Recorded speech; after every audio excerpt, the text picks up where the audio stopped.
Previously on As the Dawa Burns. I made a promise to myself way before I had a platform that I'm going to step away from TikTok drama. If you see our messages, it's him triple texting me like an ex-girlfriend. Why are you so obsessed with him? Because I still love him. And we never should have broken up. They misinterpreted that hadith where Muhammad said, start the day off with 7 dates.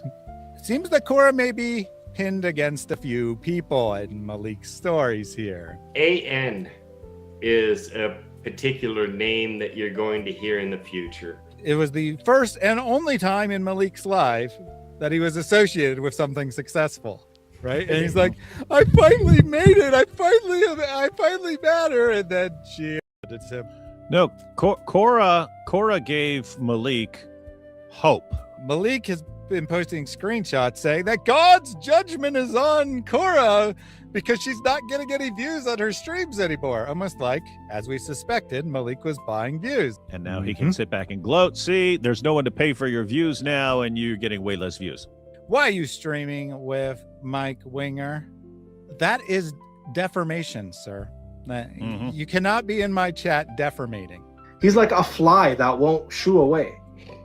You know this annoying fly that keeps buzzing beside you? Like, leave, bro, leave. We don't want you, dude. It's way worse than a fly, though. You know what I mean? Something else. Yeah, it's got to be at least a mosquito. You got to go with rat because he's a snitch. You know what I mean? It's got the double meaning. It seems to me like Maleek was talking to Korra when she was either 14 or 15 years old. That's grooming age. I talk to Dean every single night for at least an hour on the phone. What? I knew that comment from earlier. Why does it sound like they're all dating each other? What? His mommy is messaging him, telling him not to go after Korra. But listen to this is kind of funny. Just stay calm, sweetheart. You don't have to hurt somebody just because they hurt you. You are more successful than all those guys anyway. And you don't need to stoop down to their level. Stoop down to their level? He's at the bottom of every... You cannot get lower than Maleek. You cannot get lower than Maleek. Any of these other guys, even though they're all losers, are nothing compared to Maleek. Who the hell is Maleek? Who is this guy? Wallah, he's the biggest loser I met in my life. Wallah, he's the biggest loser I met in my life, bro. And let's just, because that's the only reason I didn't. That's why he's still breathing right now, is because he claims to be a Muslim. If he wasn't a Muslim, bro, I would have took him out, bro. Bro, there's no mystery. The guy is homeless, bro. He's homeless, bro. No, I'm not joking. Anyone that associates with him is going to get blackballed. You don't want to get blackballed, guys. Unless you want the strength of 30 men. Literally the biggest loser I've met in my life, bro.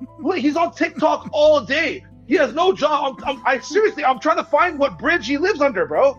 You know, him and Sam Shimon chat every night. You know what's so funny? When I was in Colombia, right? I was in Colombia. Oh, he also said they love each other. He said they chat every night. They love each other. They're best friends. Well, we've heard Maleek say that before, too. And you cannot be a liar and a Muslim at the same time, bro. You can't not pray and be a Muslim at the same time, bro. No, you could be a liar and a Muslim, Marty. Come on, man. Of course. My bad. Yeah, Wallahi, bro. It's only because he's Muslim. So he's like, my bad. Yeah, my bad. Okay. TikTok, time to rock. Good evening, good morning, good afternoon to everyone who's watching from all over the world. We are finally at the show we've all been waiting for. Maleek's epic meltdown about Korra.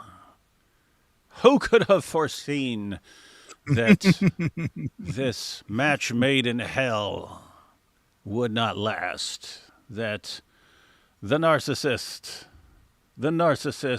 with borderline personality disorder would eventually push another person away with his terrible behavior and then start snitching instantly. Who could have foreseen this? No idea. No idea how this keeps happening over and over again. with the same guy, huh?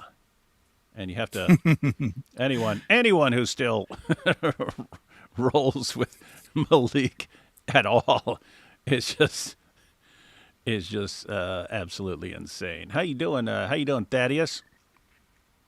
Pretty good. For a second there, I wasn't sure who you were talking about until you said snitching. Then I knew for sure it was Maleek. Mm-hmm. But it sounded a bit like our good buddy Shushu as well. Oh yeah, that's true. Happy to be here. Got the summary from last time, which was on my channel. If you didn't see that, you can check it out over on my channel, where we went with looking at Libiano and Warner's response to Maleek. Warner, in particular, completely and totally crashing out, saying how he wanted to murder Maleek and such, and saying, we got to declare he's not a Muslim so I can do it. We got to do it. We got to takfir him. So check that out over on my channel. I'll put a link. And we saw the letter from Maleek's mommy there. Oh, yeah. Particularly funny moment. I clipped that. That is available as a standalone clip. I'll put a link to that as well. But today we got Korra. We got some preview of what Maleek says about Korra there in the last episode. But this time we're going to see Maleek's epic crash out. It took me quite a while to go through this footage. He's was live for 6.5 hours talking about Korra, and he was taking calls the whole time. He was clowned on by everyone under the sun coming in and making fun of him, and him just getting madder and madder. Eventually, he was joined by Central Dawa, who calmed him down a little bit, but we got tons of material, tons of repetition, right? He said the same things a bunch of times. I cut that out. Got it down to about 40 minutes from the 6.5 hours of actual material. The rest was repetition or irrelevant stuff. All right, guys. So we've all been waiting for this one. We had Korra, the rising star in Dawa, looking like she's going to be the next big thing, which I've mentioned it occasionally, but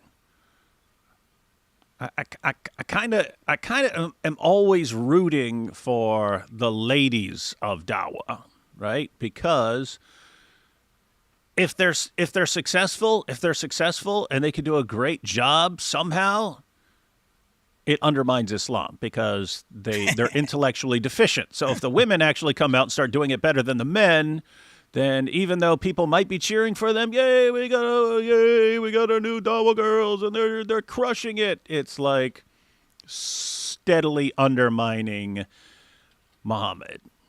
And so kind of rooting for the ladies. And then we had Korra, rising star, but turned out to be like a shooting star. Just fades out pretty quickly. Why? Because she hitched herself to Maleek. We knew that wouldn't last because if someone gets more and more popular, they're going to want less and less to do with Maleek because he's a constant, like, retrograde force on their careers. He's constantly holding them back. So you eventually, inevitably, have to break away. But we know when someone breaks away, he loses his mind, and his first and only inclination in those circumstances is to start snitching. Just to start snitching all over the place. So we've been wanting to check this out, so we're going to do it. Should we jump into this first clip, Thaddeus? Yeah, so I believe that we start with some background. So there were several live streams between when Korra and Maleek broke up and when he actually crashed out. He was trying to play nice, so we're going to see some of the build-up where he's trying really hard to play nice and people keep provoking him. Poor guy. All right. Let's see what we got here. This is the build-up, ladies and gentlemen, the build-up.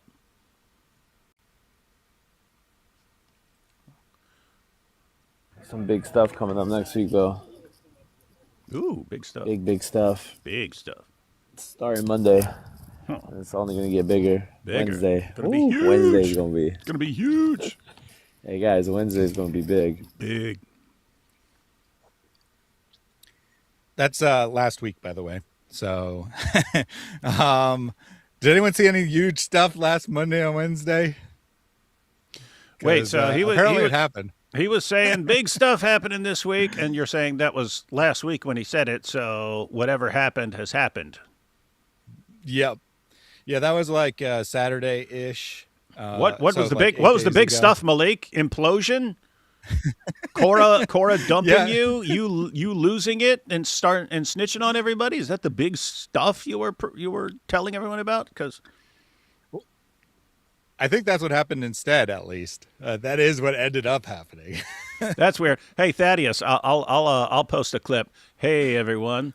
Big stuff happening here on Apologetics Roadshow. Get ready. It's going to be an awesome week. It's going to be insane. You've never seen awesome stuff like this. And then, like, Jai and DOC and AP all say they hate me and want nothing to do with me anymore. Like, wait, what? That was the big stuff, dude? Thaddeus is like, I'm not going through any of these clips with you anymore. I hate you. I'm like, people like that. That was the big news, dude? Like, what? Anyway, that's what it's like. I'm like, got big stuff coming up. What? Everyone dumping me. All right. Good stuff. Now we have Dawa Can't Survive. Time for you to come to the pro pally side. The Dawa don't want you. I don't know about that. I don't think the Dawa can't survive without me. All I know is this. Viral. Movie.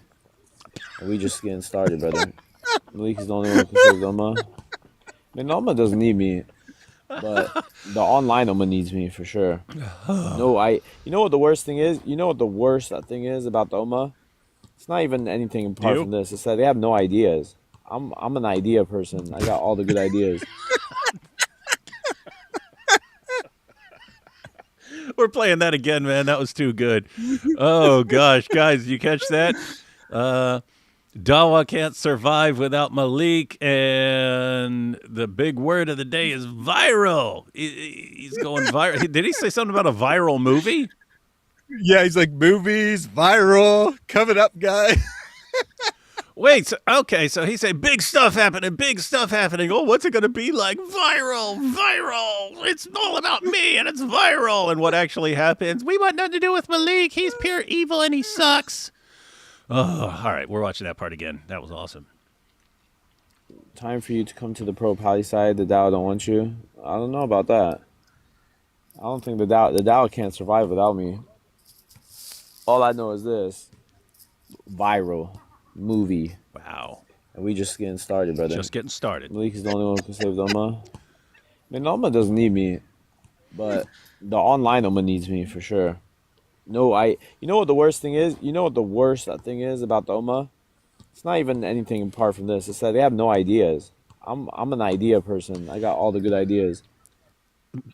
He's got all the good ideas, which is apparently snitch on everybody. Yeah, Maleek's good ideas are, let me dupe someone into thinking I can help their career, get them under my control, get a bunch of dirt on them, get some pictures of them, get their history, get their information in case I need to dox them, and then threaten them to stay under my control when they start realizing what a dumb dork I am. So I'll do that until they inevitably leave me because they realize, okay, it's not worth it, and then I start snitching. Ha ha! No one could have come up with a great idea like this. I'm an idea guy. Wow. Powerful. Muslims of the world, listen to him. Let him call all the shots for Dawa. Dawa guys, don't try to do it. Don't try to do this on your own. You got to go to Maleek, guys. You got to go to Maleek. Let him decide what moves you need to make for your Dawa career. Whatever he says, whatever he tells you to do, whatever he tells you to wear, whatever anime character he tells you to name yourself after, do it. Do it. You'll blow up, man. You will blow up. It'll be awesome. And we got numbers. My only problem is what's going wrong? People who are, because you need to remember, you've put yourself as a representative. So as a representative, what you say, what you do is now echoed onto the kuffar, bro. You telling me that's not damaging? Not really, because the numbers just keep going up, brother. What numbers is he talking about? What numbers keep going up? Well, in fairness to Maleek, his own personal numbers have gone up. He no Oh. longer is getting like 30 people a stream. If he's doing like a normal stream, he might be at like 50. But if he's doing a Whoa. Dawa crash out stream, he might be like 200 or something. I I think he may have had the largest number ever for his Korra crash out stream. And that's funny because, guys, this is the danger. This is the danger for you from people like Maleek. If Maleek, while he's talking about his brilliant ideas and plans and stuff, can only get 30 people watching him, but if he starts snitching on people like Korra, then all of a sudden he can get a couple hundred. That programs you that, oh, what I really need to do is just keep snitching. I need to keep snitching. It's the only way forward. It's the only way I get attention. So yeah, hey, apparently he's right. The numbers are going up when he snitches on everybody. So he's going to keep doing that. I don't even remember 3 years ago. All I know, bro, is the results speak for themselves. I don't remember 3 years ago anybody being big on the TikTok scene. All of a sudden, everybody I get around gets big. So you gotta have to do the math, brother. At one point, you're gonna. 3 years ago, there were no Dawa guys. Now, thanks to Maleek. Can't even remember any. But eventually, some people started rolling with Maleek, and that's when their careers blew up. I can't think of anybody, but we'll take his word for it because he's completely reliable. Well, Muhammad Hijab, he blasphemes. That's different. Okay, Muhammad Hijab mocks, scholars and he blasphemes in a different way. You know? Yeah, I think Muhammad Hijab's a joke, right? But he doesn't insult Allah and the Messenger. That's the main thing. That's the unforgivable sin. Hey, Maleek, you need to start talking more about Muhammad Hijab, man. We know for sure. We know you know stuff, Maleek. We know you know stuff. You got to start snitching. You got to start snitching more, man. It's the only way for you to get attention. We'll watch that. We'll watch it, man. A lot of people will watch you snitching on even more people, man. Just so you know. And Maleek, you suck at everything except snitching. There's nothing you do well except snitching. So, from an Islamic perspective, if you're sitting there in the Ummah as a Muslim and you realize you are only good at one thing in the entire universe, and that's snitching, you have to wonder, maybe Allah made you as the Dawah snitch. Maybe Allah said, you know what? I've created all kinds of things. I want to create the ultimate dork, loser, snitch, to snitch on everybody, to clean up the Ummah. You're that dude, man. You're that dude. So, anyway, don't be disobedient. There's an important comment from the audience. Like, what do you mean he was blaspheming about scholars? Yeah, so you have to understand that in Islam, the consensus of the scholars is supposed to be the infallible truth. That's how you know the correct interpretation of the Quran. That's how you know the correct law to follow is if there's a consensus of the scholars. So when Muhammad Hijab is going and saying, well, there's one scholar who agrees with me in the history of Islam, so I can take that point of view, that is, in a way, blasphemy, because you're basically saying, no, the scholars are not infallible when they come to consensus on a topic. All right, now we got parted ways. Like, even Korra, me and Korra part ways. Will I ever say Korra's a cloud chaser? No, she's never cloud chased ever. That's good to know, everyone. He's never going to come after Korra like that. Never going to call her cloud chaser. Not going to happen. Yep. All right. So, he plays nice for a few days, right? It's probably 3 to 4 days between when they actually broke up, because we don't know, because he didn't say it immediately, but it's probably about 3 or 4 days between when they broke up and when Maleek has his meltdown. Things are starting to surface. Korra's starting to make comments. So Maleek is forced to comment on it. He was probably hoping to win her back, right? He's going to say, yeah. He was probably hoping to win her back, play nice, see if he can convince her. Oh no, it's just Libiano. It's not real. I did actually make fun of you on that call. And I know someone else like that who will drive someone away with terrible behavior, then try to win them back for, however much time, and then eventually realize, oh, it's actually not going to happen, and then crash out. Let's see. Maleek clowning employment? Of course I am. Slavery ended a long time ago, dude. Slavery ended a long time ago, Lana. But the kitchen's there forever. Spatula, spoon, fork, throw on a Gordon Ramsay recipe, and get to work. These women, bro, I swear to God. So context there, a woman in the chat is like kind of, clowning on Maleek, making fun of him. And he's like, oh, you have a job. You're a slave. You should be in the kitchen being my slave instead. That's where the freedom is at.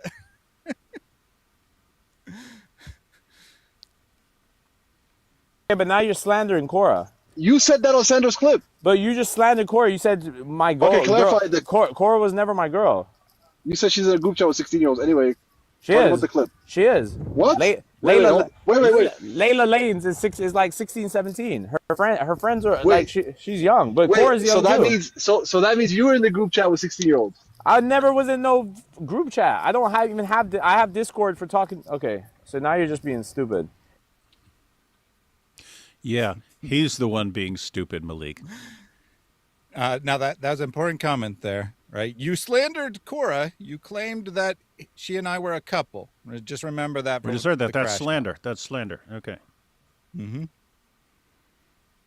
What do you think happened with this whole phone call, Mr. Brother? I don't know. Can we just drop it? Like it's over with. It's over with. I said yesterday we're done. Like why are you guys? You guys really want to get to the bottom of this, huh? Hey, not in a zoot sense. I don't know. I don't know what's made up and what's not, but it's okay. It's not something on my mind that much anymore. It's cool. I just leave it like where it is. I'm not worried about it. You guys are trying to make me feel more pressed about it than I am. I'm happy about everything that happened. Oh, he's happy. That's good. That's good. If he's happy, he's definitely not going to crash out. There's not going to be a massive, massive, massive crash out coming up here in this live stream, ladies and gentlemen, just so you know, because he's happy and calm. Yep, definitely not. And so he alluded to the commenter asked about the phone call, and Maleek's like, I don't know what's good, what's true about that and what's not. So as near as we can tell, the real reason, despite what Maleek will later claim, the real reason that Korra and Maleek broke up is because after Maleek decided to go after Libiano and Warner again, someone sent Korra a private call that they'd recorded, because they're all recording each other, in which Maleek behind the scenes is telling them that Korra sucks, that her arguments are trash and whatnot. And as a result, Korra broke up. Now, we don't know for sure who sent that, although it was probably either Warner or Libiano or someone associated with them who was under their instruction to send it. And we don't know the exact contents of the call because it hasn't been aired, but that does seem to be the reason they broke up. Sad.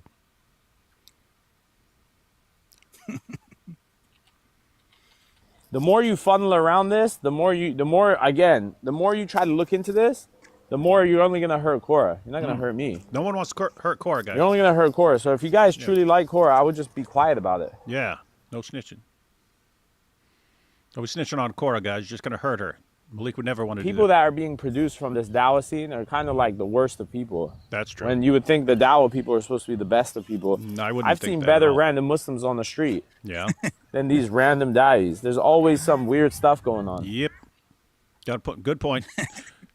Maleek occasionally makes good points, and it's usually when he says the Dawa scene's horribly dysfunctional and it's a bunch of losers. And then he's like, oh, okay, well, he's right sometimes. And Maleek was correcting a law there. He says that the worst of creatures are not, unbelievers, Christians, whatever. Nope, they are, in fact, Da'is. Yeah, in your face, Allah. In your face, Allah. Allah says Jews and Christians are the worst of creatures. Maleek says, no, Dawa clowns are the worst of creatures. We agree. This guy is a Muslim from Harvard. It's a good credibility. He puts on a suit and tie, brother. The sponsorship dollars are sky high. Guys, you don't understand. You bring a Muslim guy from Harvard, the sponsorship dollars go sky high. You guys don't know how to operate. And you keep letting them do it. Javid is a hadith rejector, so? So the context here, apparently Avery Javad has Hashmi, right? has a debate coming up with him. I guess he's associated, works for Harvard. I'm not sure exactly. Wait, but- whoa. I thought Maleek and all these guys are trying to blacklist Avery. Yeah. But Malik's like, we got to support him. We got to support. Oh, no. Actually, that's right. He was saying we got to tell him not to debate Avery. We got to cancel the debate. That is actually what he was trying to do here. And his audience is like, who cares? He's not even a Muslim. He rejects Hadith. And Malik's like, no, you don't understand. He's got a suit and a tie, and he represents Dawa well because he's so, he's associated with Harvard, and we need that association. So wait, so he has to. So he's saying Javad Hashmi needs to be under their control as well? Yeah. So what he's trying to do is get people to contact him to tell him to cancel the debate with Avery. That's what I remember now. That's what he's trying to do. Not gonna work. And yeah, let me explain to everyone why this won't work. You have like Javad Hashmi, who's like portrays himself as more of a scholar. Guys, he has the exact same like disgusting, evil mindset as the rest of the Dawah guys.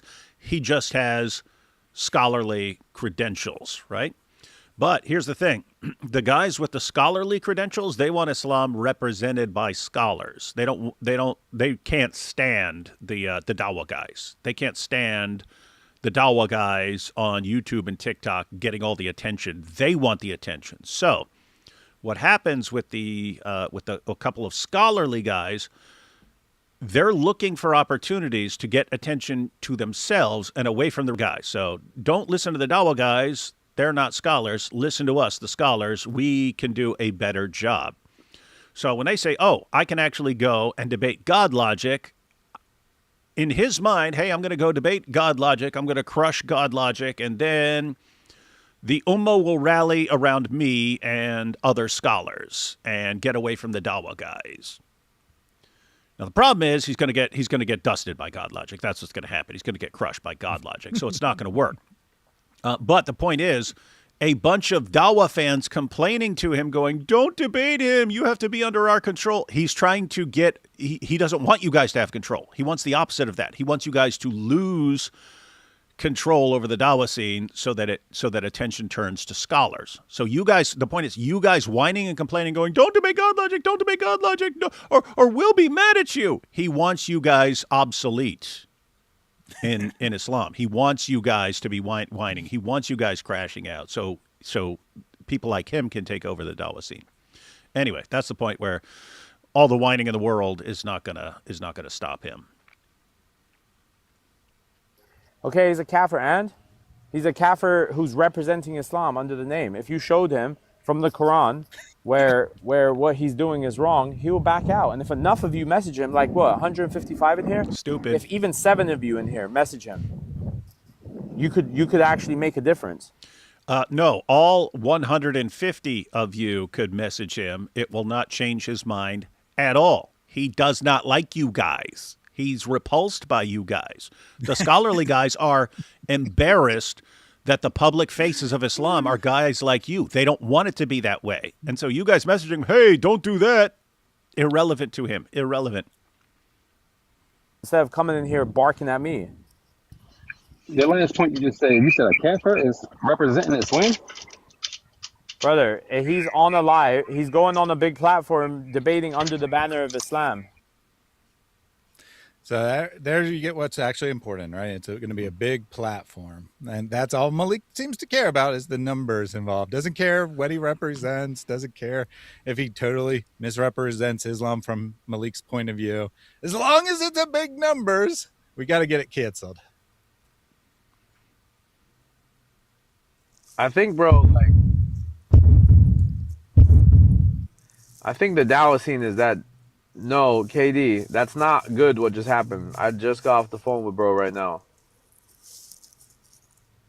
Hey, bro, that was the stupidest move he could have made. That was the dumbest thing he just did. He just ruined everything for himself. How slow could you be? You guys want to know the actual story, not the dumb one from the Dumbo Libiano? What a bro. Wow.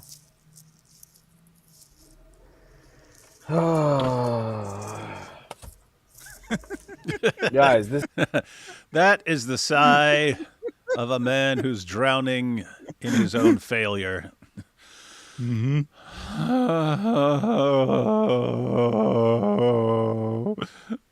And I said big things were coming up and nothing's working. is really bad what he just did. He just messed up. He messed up his chance. What a mess up. You guys so slow. Libiano just lost the debate now because of that. Well, it is what it is, man. Actually, you know what? I'm not gonna say anything. I'm not gonna say anything. You got that? Maleek's not gonna say anything because that dude's like a vault. You put it in there, it's not coming out, guys. He's a vault. There's no way he's gonna start talking and snitching, guys. Not gonna happen. Not with Maleek. You guys will see it. You guys will see it. I'm not gonna say nothing. But I'll tell you this: he just lost the debate. I had the debate for him. No, he didn't say he's debating him. Show me. Hold on.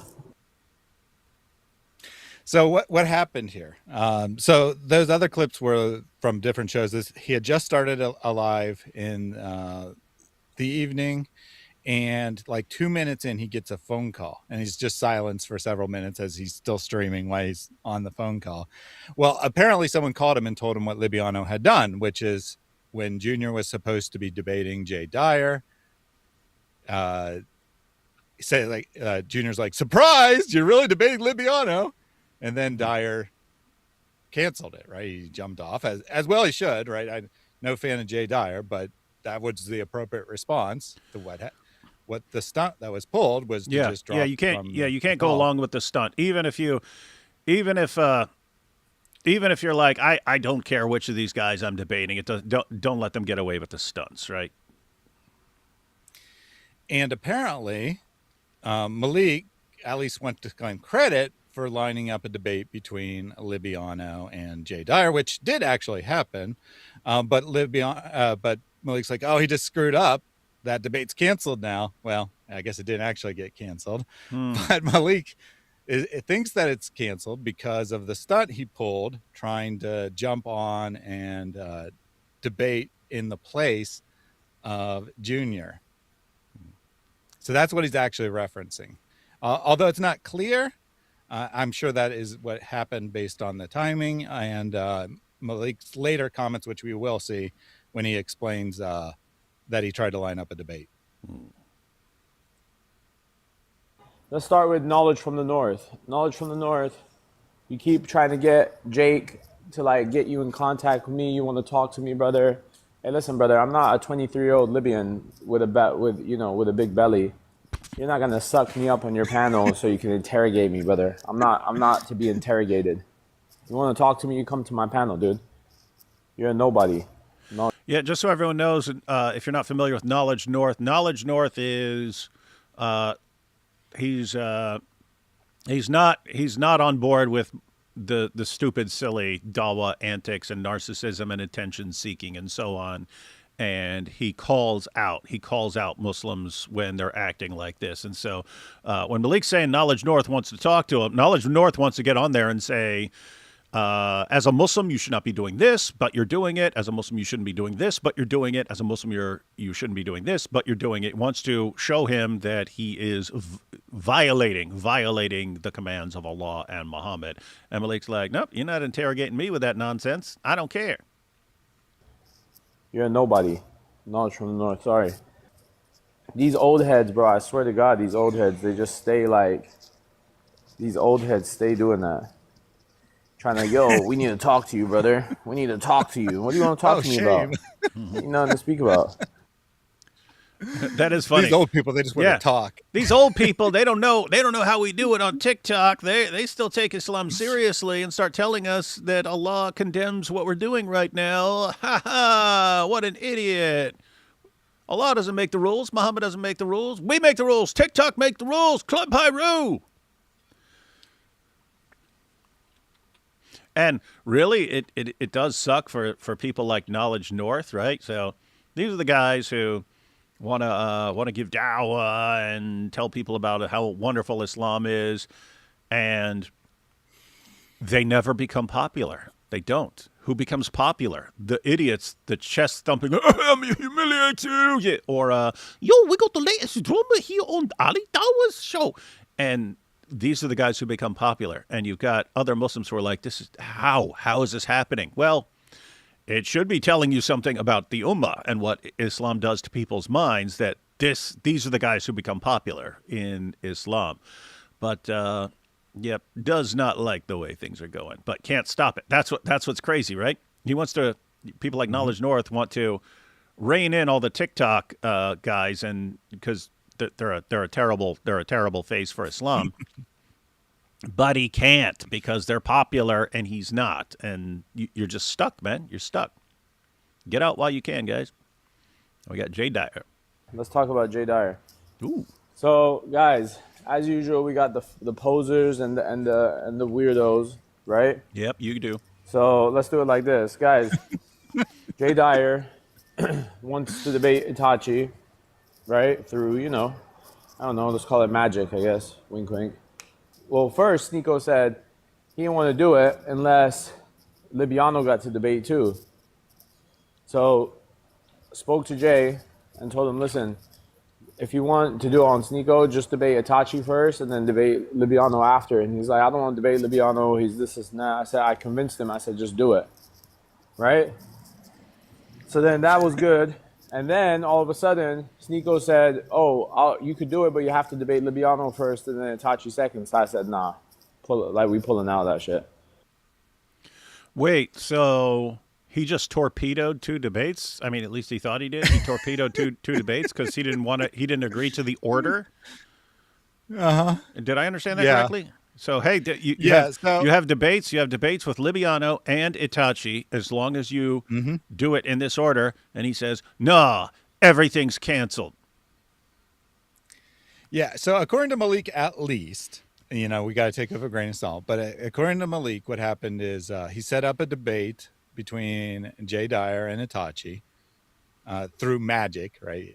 He said, and then they're going to have on Sneeko, but Sneeko's like, nah, I want Jay Dyer to debate Libiano, and supposedly Jay Dyer was like, I don't want to debate Libiano, I only want to debate Itachi, and Maleek convinced him to debate Libiano, and so they were good.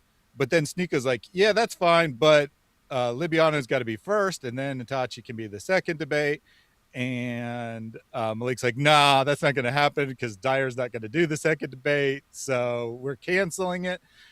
We're going to take it to a different platform. And as you can see from the preview here, he thinks Cleave to Antiquity will host the debate. He thinks he's good buddies with Cleave to Antiquity, apparently. I have to say, if you wanted to go to someone who would line up most with Dawa, I'd go to Cleave too. If I were an evil Dawa scumbag and I wanted someone like-minded from the Orthobros, I'd go Cleave. Cleave to Iniquity. That's what they call him. And I will say that if Jay Dyer asked Cleave to do it, Cleave would jump. He'd jump. For he's sure. He's an attention freak. Yeah, and he's also like, Jay Dyer, robot, does whatever Dyer does is what that's Cleave all the does. Orthobros. Plus, Maleek probably has a different perspective, though. He's probably thinking, well, Sam can convince him, right? Yeah. Sam is good buddies with Cleave now. So this is his big hope, is that Cleave to Antiquity will host the debate, because he's now canceling Sneeko because Sneeko had the nerve to say, I want to do Libiano first. So here we have the latest brilliant idea from that unstoppable fire hose of awesome ideas, Maleek the Dawa Snitch. then we'll either do it there or we'll debate on Cleave to Antiquity channel. I'll set it up with Cleave to Antiquity. He'll set it up. And Itachi can debate there, because if we're not going to debate, if the Muslim platforms don't want to be fair to us, then we'll go to neutral platforms or even atheist platforms, you know? Mm-hmm. So he's not doing it. I'm telling you, J Dyer is not going to debate on Sneako's platform. Not going to happen. Did he just call Cleve either neutral or an atheist, not a Christian platform? Mm-hmm. I can't disagree. Now we got the Warner. Sneako is in full communication. I'm gonna be honest. That Waterboy Warner, Sneako, we spoke to him about it yesterday. Sneako said, I don't want anything to do with the problem. That's what he said. Literally verbatim. He said, I don't want anything to do with the problem with Warner and Maleek and Itachi.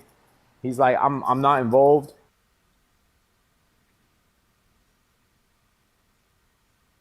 I'm fantastic. What do I want? What do I want? Why are you crashing out? Why are you showing crashing out? Where did you learn those words from? Why are you crashing out? What? How is this crashing out? You think you created the words crash out? You stole that from people. You don't even speak good English. And you're I out here stole that from out. you. Last I checked, you couldn't even prove anything about your religion. So please stop, okay? Crashing out is an American term. You think you created the words? Why are you over talking already? Out? Get down.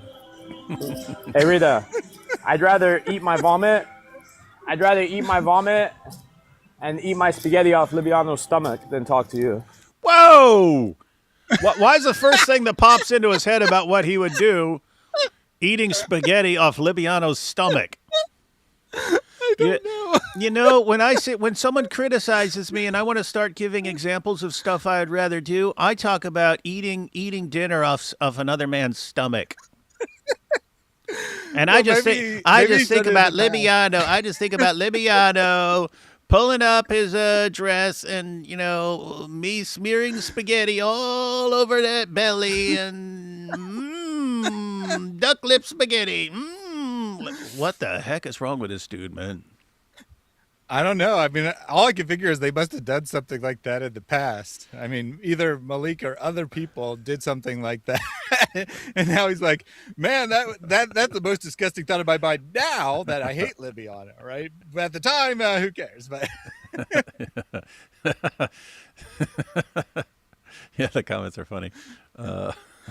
Oddly specific. And then we got gay and then super gay. Zudma. Yeah, guys. Oh, man. Hey, I don't want to be talking to you right now. I'd rather be eating a big belly full of nachos off Libiano's belly. As a matter of fact, I want Libyan food. And I want to eat it off Libiano's belly. That's what I want to do right now. What is this, man? What is this drama? Oh, gosh. I think we should rewind and hear that one again. Okay, fine. Here we go. From you?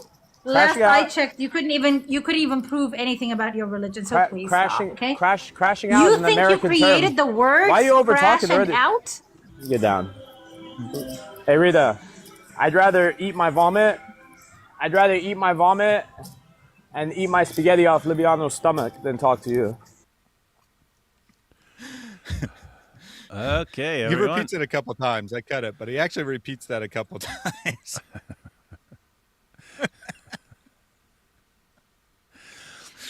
I want to turn Libiano's belly into a big buffet. I would rather do that than talk to you.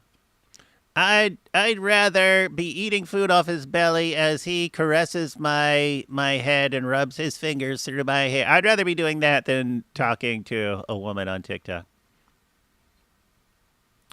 All right.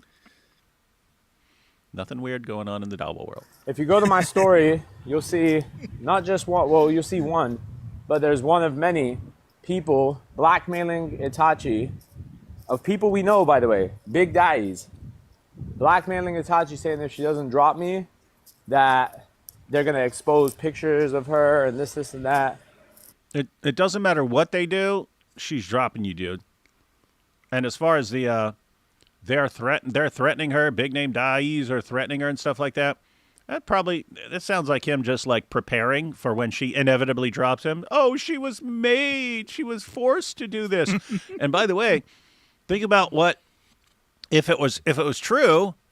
I mean, one, why all these Dawa guys always have pictures of all the Dawa girls, right? Why do they always have all these pictures about all these? Because they all it's a massively dysfunctional community, right? The Dawa ladies are all sending pictures around to all the Dawa guys to get their attention and stuff like that. But Maleek according to Maleek, the Dawa guys are like, we've got all these pictures of Itachi, and we're gonna expose them if she doesn't drop you. Think about what an awkward position that would put Itachi in. Because guess what? We know Maleek's got the pictures too. We know he's got all kinds of dirt on her. So she's just stuck. If I leave Maleek, then then Maleek's going to snitch on me and expose my stuff and put out my pictures. If I don't, these other guys will do it. Wow. And this is going to be like every Dawa girl, because for some reason they all seem like this. They all seem exactly the same. Oh, yeah, look at me. I'm in a Kabi, and behind the scenes, I'm sending pictures to every guy on the planet. Okay. My message is this, and it's to every, and I'm gonna go by name right now. AN, Orthodox Muslim, Korra, Warner. Okay. U4 in particular. Okay. Achiax 5. Okay. That's 5. Q the source 6. Okay. If she gets one more threat in her message, okay, from any of y'all, or if y'all don't come out and say, hey, stop blackmailing Itachi, y'all trying to blackmail, because I don't know exactly who it's coming from, but I know it's coming from one of these guys. So we'll play the game. We'll put you all together. You guys saying, oh, Maleek, you're the blackmailer. I never blackmailed anyone in my life. I dare Korra to come and say I ever blackmailed her. Never in my life. You see how she ran free? She ran free, brother. She ran free and started yelling. Yeah, there's going to be no repercussions, guys. There's going to be no repercussions. Yapping on the panel like a big girl, right? So, if anybody wants to blackmail Itachi, right? I promise you, this is your one and only warning. If it happens again, one life is going to get open, and I'm going to drop at least 30 things on everybody. Ooh, you ain't got nothing, Maleek. Come on, quit lying, man. What are you going to drop? You ain't going to drop nothing, man. Come on. Prove it. Notice the irony, though, David. He's saying, I've never blackmailed anyone. I don't blackmail anyone. But here, you guys are going to do this, or I'm going to drop stuff on everybody. Stop these lies about me blackmailing people. Here's what you will do exactly what I say, or I'll drop 30 things snitching on everybody. I don't blackmail. You're liars. Wallahi, I don't blackmail. Now do what I say. Does he know what blackmail means? Because it's what he does every single day.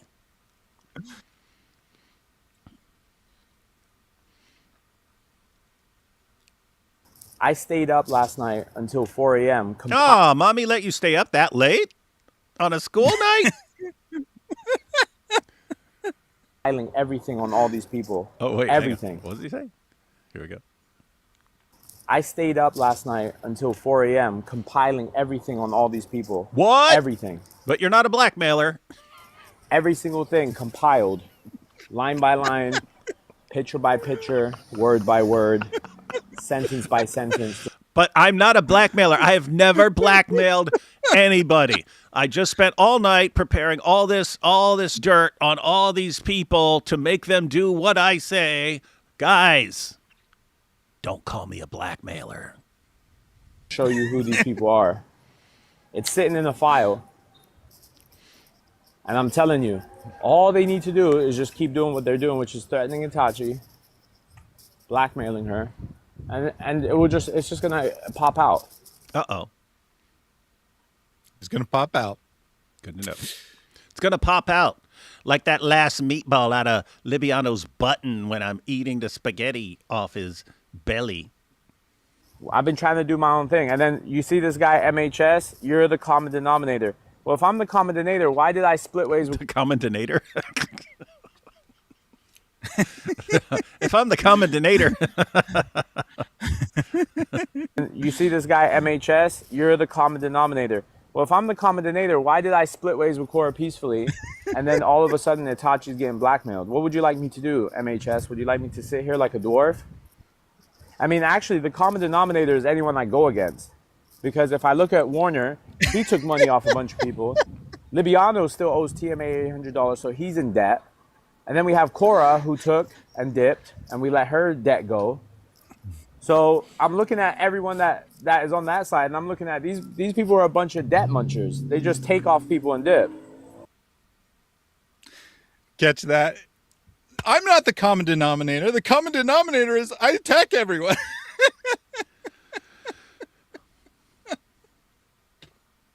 Guys, I'm not the common denominator. Me attacking everyone is the common denominator. That's not me. What connection do I have to my terrible behavior? None. There's no connection between me as Maleek and all of my behavior. They're completely separate. I don't need none of y'all. I already got Itachi a debate with Jay Dyer. You think I need y'all? I don't need any of these guys at the top. They all needed me. I didn't need them. I'm the one that was out here shaking shit up, making motion. I don't need none of these guys. I can make a sandwich out of toothpaste. I don't need you guys. And eat it off Libiano's belly. I would do that. Libiano, just so you know, come back to me and I'll eat my toothpaste sandwich off your round belly. Mmm. I can make a sandwich out of toothpaste. I don't need you guys. There's no magical. You can't blackball anyone in the game. That's why I wouldn't even come out and say something stupid like, "Oh, you could blackball this guy, blackball that guy." You can't blackball nobody. Doesn't he want to blacklist God Logic? Mm-hmm. Just say it. You can't do that. You can't stop anyone from doing whatever they're doing. He can't. When it's him, right? Yeah. But also, everyone needs to stop. Everyone needs to blacklist Avery. 90% of the bums in this Dow game suck. That's true. Most of y'all suck in the Dow game. That's 100%. And it's like, y'all just so arrogant. Y'all sitting in the background thinking that you're somebody. You're nobodies. You guys don't have a creative idea between you. Between 90% of the Dow team, they don't have a single idea on how to push the Dow, how to expand it. They're all dead brains. Wallahi, that's why I have to get away from these guys. They're all dead. Isn't this crazy? This guy keeps bragging about, like, last time we heard the clip and he was like, I know how to take over Dawa. It's easy. I know how to take over the entire Dawa. Like, when? You tried to debate one time and then Muslims started calling you Dr. Shirk because you kept committing shirk because you're so stupid. This guy lives in fantasy. I could take over at any time. It'd be like me sitting here, you know what, guys, I could go play for the LA Lakers and just take over that team and be dunking on everybody. But, it's easy. It's easy. It'd be easy for me, guys. Easy for me. It's no problem. You'd be like, why aren't you doing it? I haven't done it yet, but I can any day, anytime I want. Anytime I want, I can do it, guys. I could take over that team. And they're all dead brains. Tired of being in the front of the basketball team. You want to be in the back. You don't want to be in the front anymore. That's what Maleek would say. That's what he has said. Wallahi, that's why I have to get away from these guys. They're all dead brains. All they know how to do is blackmail Itachi and say, hey, Itachi, if you don't get away from Maleek, we're going to drop pictures on you. Yeah, wait, he just defined that as blackmail. If you don't do what we say, we will drop pictures on you. Then he just said he doesn't blackmail anyone. He's never blackmailed anyone. And he says he's compiled this big file of stuff and pictures, and he's going to expose everyone unless they do what he wants, which is literally how he just defined blackmail, which he says he doesn't do. Okay, drop the pictures. You don't have nothing. What, you have pictures of her in a hijab with her cousin and this and that? Boo-hoo. I don't think that's the pictures they're talking about, sport. Warner, if I open my mouth about what you've said about Sneeko and his personal life and about what you said about Sonny Faz and his personal life and all the stuff that you told me about them, brother, Warner, they're going to drop you as a friend, bro. You told me everything about these guys, bro. Warner, you're the biggest. You know what, guys? After like 3-4 days of diagnosing what happened, honestly, everything's coming back from everybody. Everyone who's talking to me is telling me Warner's the problem. Warner's the problem. Warner's the problem. He's not even a athlete, dude. I mean, people were literally just pointing out Maleek is the common denominator. Everyone's telling me that Warner's the problem. I don't think anyone's saying Warner's the problem. Warner's a problem for you because he's on better terms with people like Sneeko and so on. So when you come up with some big plan, Warner can thwart it. And so that's just your stupid move for being stupid enough to go against some guy and expose some guy who's friends with all the people you're trying to work with.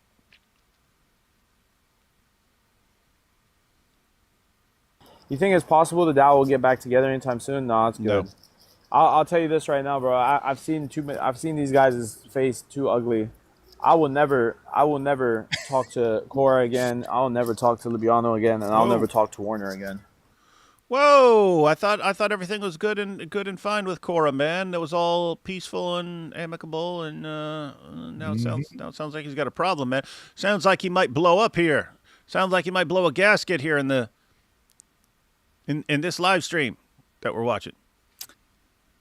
It's actually going to be the next one. It's going to be the next one. This is in the morning, I believe, and then the evening is when he actually has the crash out.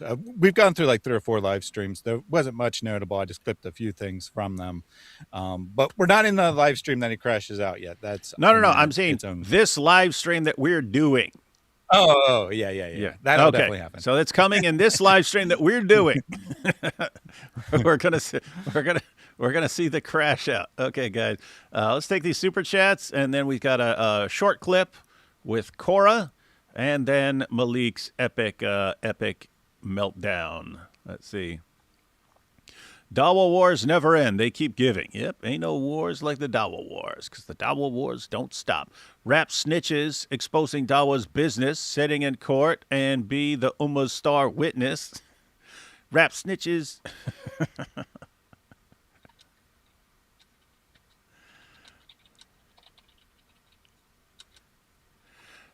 Them planning murder on a live stream ain't the smartest thing they've done. Somehow it's not the dumbest either.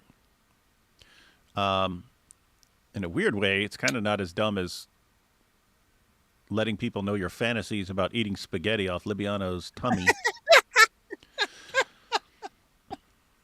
Wanted to let you know I've started Nabil's book today, already starting to lay the groundwork of a phenomenal testimony. God bless you guys. Praying for his family too. Awesome stuff. Sahi, I'll trust me, bro. 61.3 narrated Jimmy the Jinn. After poor results from the night of Al Zut, the Prophet, peace be upon him, requested the power of 1,000 Jinn.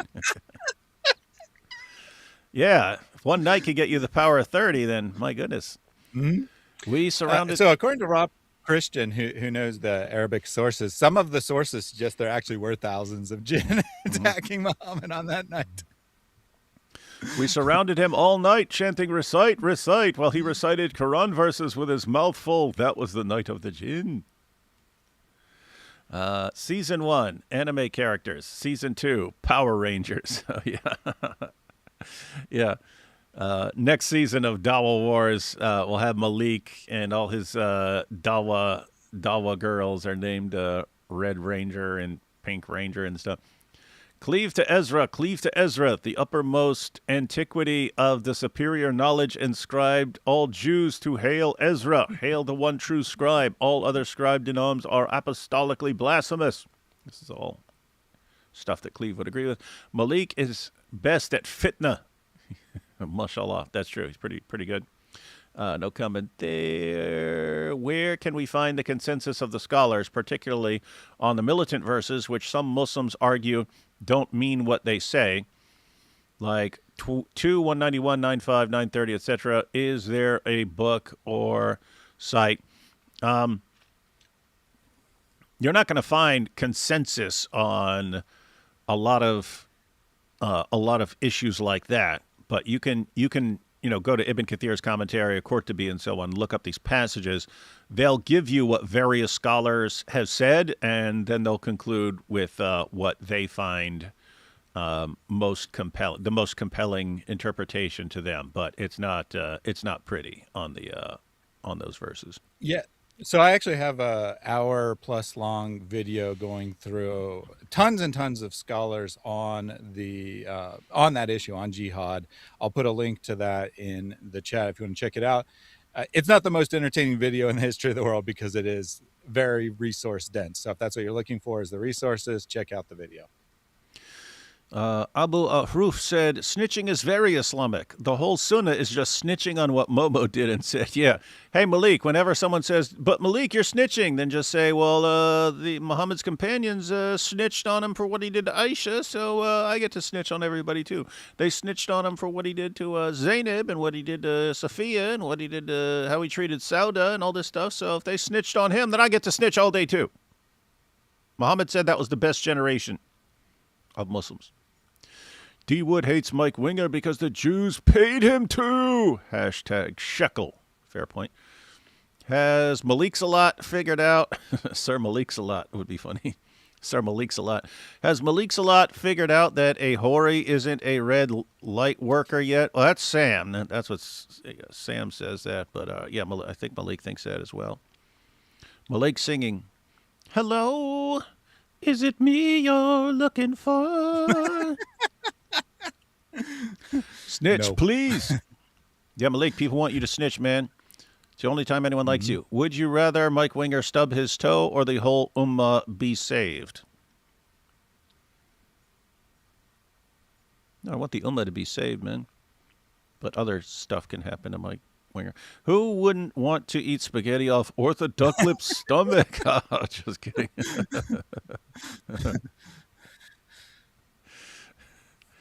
Hey, Libiano. Anyone could do this. Anyone could use AI to have Libiano with a belly covered in spaghetti and Maleek with a big fork. Anyone can make that. I was planning on it. But, yeah, Libiano, you now have the opportunity to control the narrative. You can actually put that out yourself, and post that picture. You could matter of fact, you could get a big old actual plate of spaghetti and put it on your tummy. Yeah, you could do a real photo. Yep, and then send the picture to Maleek and say, "This what you want? This what you want, bro? This what you're fantasizing about?" He'd be destroyed, dude. Libiano, he would be destroyed. He'd be destroyed. Here we have. It's 2 a.m. here. Maleek eating from a man's belly, shaking my head. It's Dawa, guys. Can we get a I'd rather eat spaghetti merch line? That would be good. It would be good. That girl saying he is crashing out is Rita, ex-Muslima now. She is hilarious. She speaks Arabic and knows their sources like a female Rob Christian. That's good to know. D would eat spaghetti from Mike Winger's belly with extra salt. What the heck is wrong with you liars? You read it you before you realized. Mm-hmm. Yeah, let me block that dude. In the immortal words of LL Cool J, I'm going to dox you out. What? Allah said dox you out. There we go. D. Wood, is there any way to make a diagnosed narcissistic personality disorder person see they're creating their own problems? Is no reaction ignoring the best way or exposing the lies? That's going to depend on the person.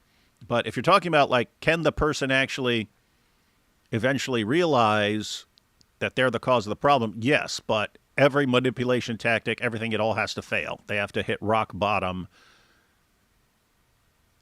They need to be exposed in a way that all the ways they manipulate people no longer work because people are onto them.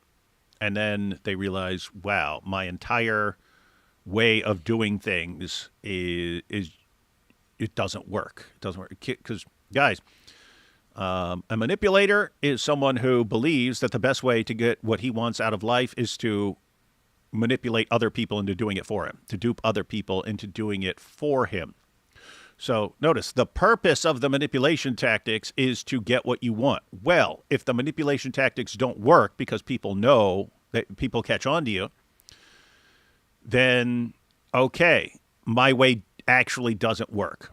No, that's no guarantee that a narcissist is going to realize that he's the problem, but it's the best chance. It's the best chance. It is very, very, very difficult to get them to see that they're the cause of their own problems. And last one here, vid idea. The two self-snitch Muslims, Muhammad and Tate. Yeah, big self-snitches. All right, Thaddeus. So now we got the short clip. Yeah. So this one is Korra weighing in. We got an old clip of Korra saying that, she's going to be answering the question whether or not Maleek is her manager, because this is someone asked. The second clip is someone asking her after this all happened. The first clip is from before. Maleek actually had it set up so that Life joined the stream, and then Maleek was immediately brought up and Life had to drop because he didn't want to talk to Maleek. And they basically were trying to clown on Life, saying that he could debate Korra, and then Maleek shows up and wants to talk to him instead, and he wants no part of that. So similar to the Junior situation and Libiano, actually, is this first clip, and then the second one is her responding after Maleek is no longer around. All right, let's see here. All right, guys, get ready for this one. Wow, look who it is. Oh, you did this on purpose. Look who it is, man. I'm going, man. I don't do that. Hang on. So what's going on here? Is this Korra? Korra's live? Korra's live? Yeah, Korra's live. Korra's live. Maleek's on the phone, and Life is on. And it's Maleek and Life? Yep. She invited Life up, and then as soon as he comes up, Maleek comes into the chat. So it was pre-planned. Okay. Have Maleek show up. Okay, so Korra agreed, hey, Life, you can join me live. And when he shows up, Maleek's there. Yep. Okay. All right, so set up. All right, guys, get ready for this one. Okay. Wow, look who it is. Oh, you did this on purpose. Look who it is, man. I'm going, man. I don't do the messy stuff. Man. Oh, the running stuff?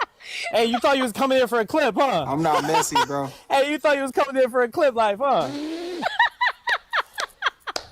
He thought he was coming in for a clip. You gotta talk to me, brother. Hey, man. You gotta go through the manager, bro. You gotta go through the manager. All right, I'll relay that in. Okay, so that was her saying that Maleek is her manager. You got to go. Everything has to go through the manager. Back it up. So this is her saying Maleek is her manager. You got to go through the manager. Clip, you got to talk to me, brother. Hey. Yeah, because it's Maleek saying you got to talk to me, and she's going, you got to go to the manager. Hey, man. You gotta go through the manager, bro. You gotta go through the manager. All right, I'll relay that information. Talk to me, brother. Hey, man. He thought he was coming in for a clip. You gotta talk to me, brother. Hey, man. You gotta go through the manager, bro. You gotta go through the manager. All right, I'll relay that information. And so this is later, right? This is after she dumped him? So this is after the breakup, but before the crash out. Okay, this is post-breakup, pre-crash out. Korra. Okay. All right, I'll relay that information. One last question, real quick. Thank you for having me up.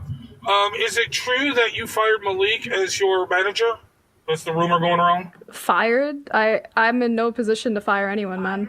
I mean, I'll say this though. So he's not your manager anymore? I'll say this though. I have no bad blood towards anybody. You know, if I split ways with somebody, I split ways with someone. No one was employed to me to begin with. So if no one was employed to me, I'm in no position to quote unquote fire anybody.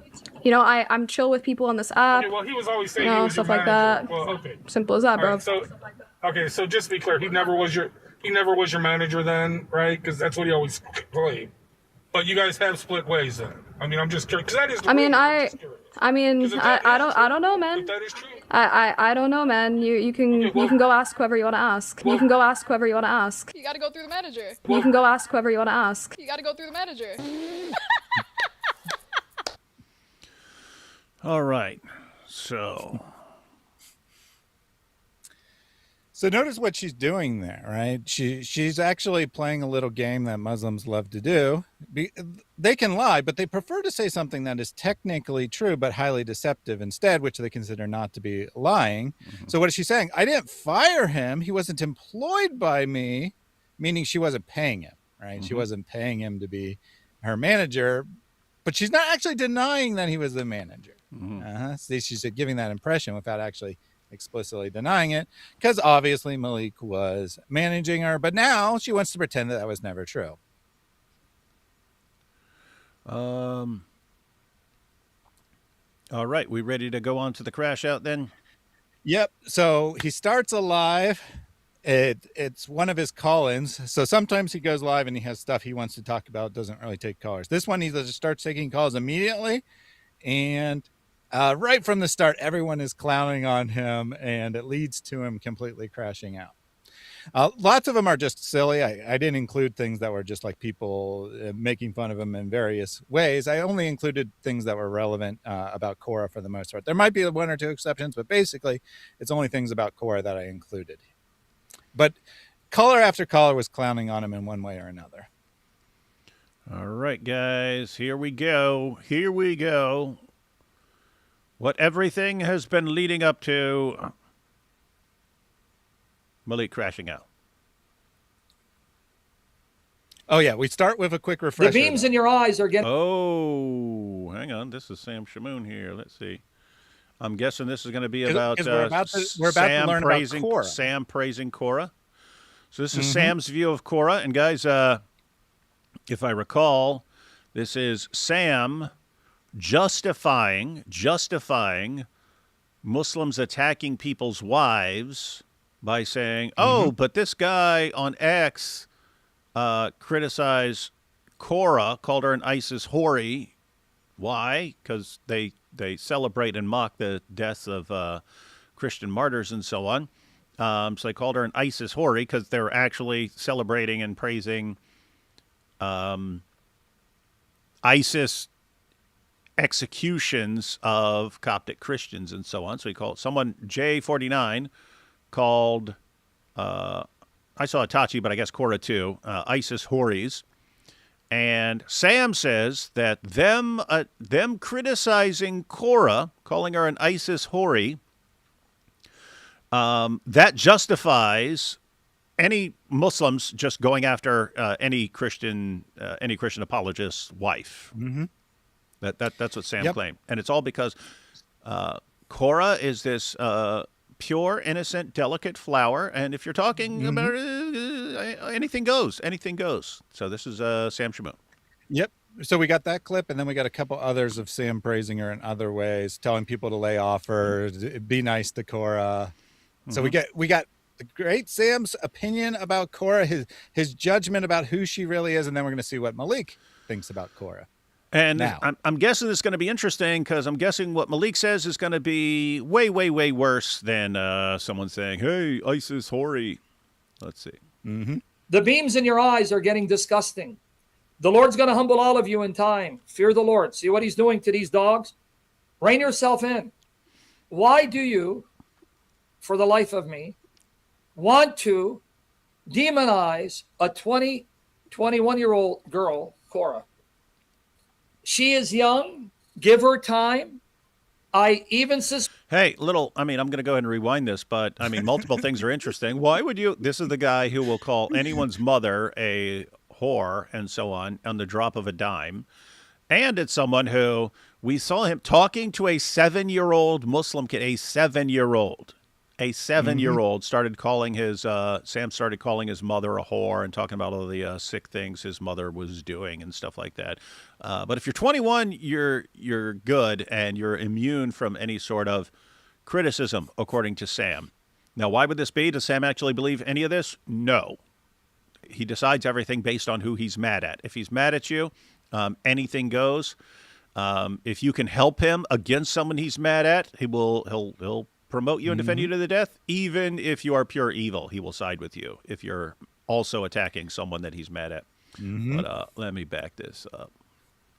Yeah, so he's talking to his audience, but also to you and Apostate Prophet in particular, I believe in this clip, saying that the people in the audience who are bringing this up, because it got brought up, it wasn't actually what he was talking about, it got brought up as someone in the audience, and people like you and Apostate Prophet, you guys are disgusting because you have the nerve to say things about Korra.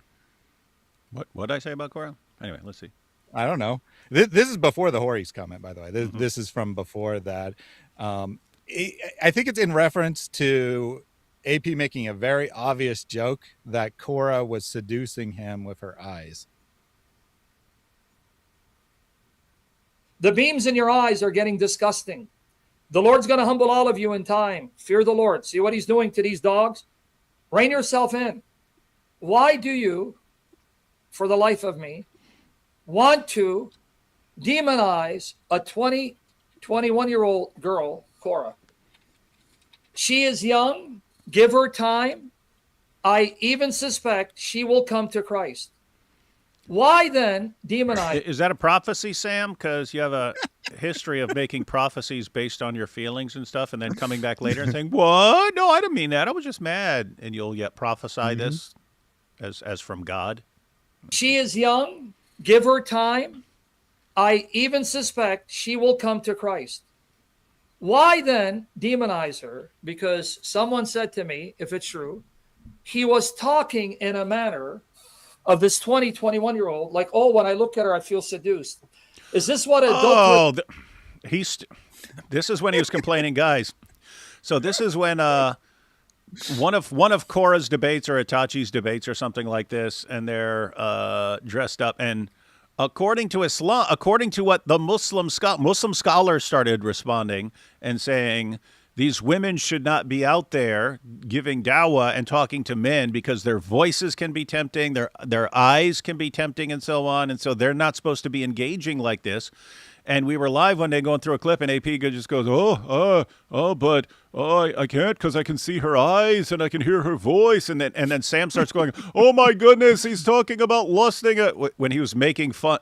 Anyway, yeah. And by the way, Sam knows this. He knows he's a liar. He knows he misrepresents things to his stupid followers. He knows he does this. But back it up. Suspect she will come to Christ.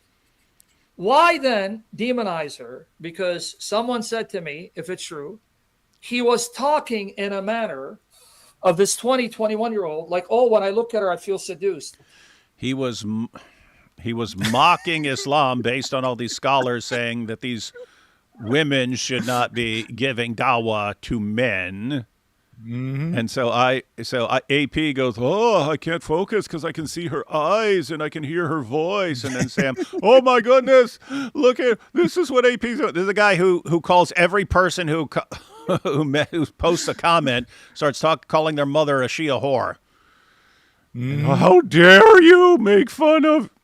Is this what adulterous? Andy says it's demonizing, right? That AP is demonizing her by saying that she's seducing him, which isn't really even a comment on her, let alone her being a demon. Sam has some very strange ideas of what counts as demonizing. Fat cow, a rat, a Zionist shill pig. This is how he talks about a 20-year-old, and he complains about Muhammad's marriage to a 9-year-old. Some of Dave. Was there any connection there? This is how he talks to a 21-year-old. And yet he complains about Muhammad being married to a 9-year-old? Sam, you understand there's a big difference between a 21-year-old and a 9-year-old? So according to Sam, a 21-year-old new public face of dawah, 21-year-old public face of dawah, who's getting blasted by certain people in the dawah community and by Muslim scholars saying that women are not allowed to be interacting with men like this because you can see their eyes and you can hear their voices and all this stuff, and it's going to give men thoughts and stuff. AP mocks them for this, and Sam says, therefore, you can't criticize. How dare you, you hypocrite, because now you're a hypocrite because you also criticize a 54-year-old man for banging a prepubescent 9-year-old girl. Guys... Sam's so smart. Sam's okay. This is the dumbest, most idiotic nonsense imaginable, which means there's a reason for it, right? Sam knows that this is completely bogus. He also knows that he has conditioned his fans to mindlessly go along with any idiotic thing he says. He's conditioned them, and so he knows he can get away with this nonsense. Anyway, sick stuff. And he wants to talk about demonizing, and he's like. Basically, well, he's dehumanizing at least AP, right? Saying that he's a rat, he's a subhuman creature. All he did is say that as a complete and obvious joke that no one in a million years would have taken seriously, that she's seducing him, right? And that somehow means that he's a Zionist rat pig demon. Okay, great commentary, Sam. Yeah. Doing a bang-up job, man. Pat? You're the Maleek. You're the Maleek of our side, man. You're awesome. Your awesome ideas, man. Your ideas always work. A Zionist shill pig. This is how he talks about a 20-20-year-old, and he complains about Muhammad's marriage to a 9-year-old. Some of David Wood's pals decided to call Korra, that 20-year-old, an ISIS Houthi. Notice, this is J49, who I had no clue. I only know him from X, but it's my pal. Notice he will associate anything with me, right? Someone on X that I've never met in my life and have no clue who he is. If anyone criticize, he will associate it with me, David Wood. This is David Wood's buddy, right? Marriage to a 9-year-old. Some of David Wood's pals decided to call Korra, that 20-year-old, an ISIS Houthi, which means a whore of ISIS. Really? That's what whores are? Whores? So now the Muslims are going to show zeal and love for their sister, who's 20, who's covered, who's a virgin, and so, yeah, you want to call her that? Let us show you who the whores are. Leave her be. ISIS Houthi. So J49 called her an ISIS Houthi for supporting ISIS and what they did and them killing Christians. Sam says that by calling her an ISIS Houthi, he's calling her a whore. And since she is as pure as the driven snow, a pure, undefiled virgin who's being called an ISIS Houthi for promoting ISIS. Therefore, any Muslim can go after any Christian's wife, according to Sam. That was the takeaway, guys. And why is he actually saying this? Because he was mad at God Logic at this point and wanted to defend people going after Avery's wife. Just so everyone knows. Yep, that is the context. I didn't include the context because it was, it was pretty long, the overall clip. But that is the context. He says the Muslims are out there. They're attacking Christina. Yes, the Muslims are and they're completely justified. Yeah, basically. And guys, he's making them sound noble, right? These are guys who are attacking.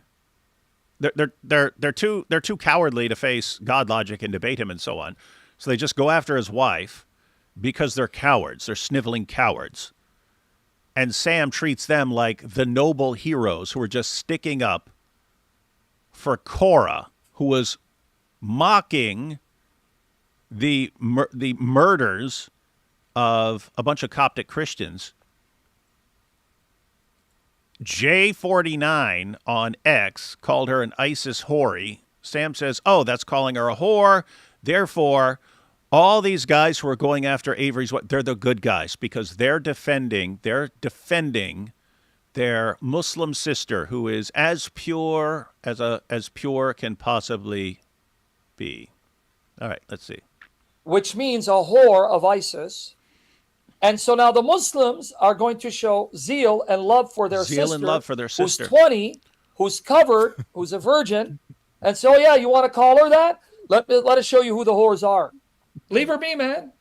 Maybe I'm sensitive because I have 2 daughters. One is 16, and she reminds me of my daughter, meaning her age, she's young. What, 20, 21? Right? Leave her be. Leave her be, guys. All right. So now we get into Maleek here. Yep, now we got to Maleek. I just thought that reminder was very valuable because Sam is going to the bat for Korra because of his love for Maleek. Saying she's pure, she's a virgin. It's ridiculous that anyone would ever attack her. She reminds me of my daughters. All right. So Sam, if you're gonna get mad at J49 for calling her an ISIS Houthi for promoting ISIS, what are you gonna do with Maleek here, man? What are you gonna do with Maleek? Let's find out. I feel bad for you, bro. You down bad right now. Down bad for what? Like, you feel me? Like, Korra left you. Atashi is probably next. Libiano is up right now. Who told you? Wait, who told you Korra left me in this? Yeah, where'd that come from? Let's find out. I mean, you did the same thing for Atachi. I mean, for Korra, and she still left you because you're gonna do something else again. Korra another leak caller is gonna come out of you backbiting Atachi.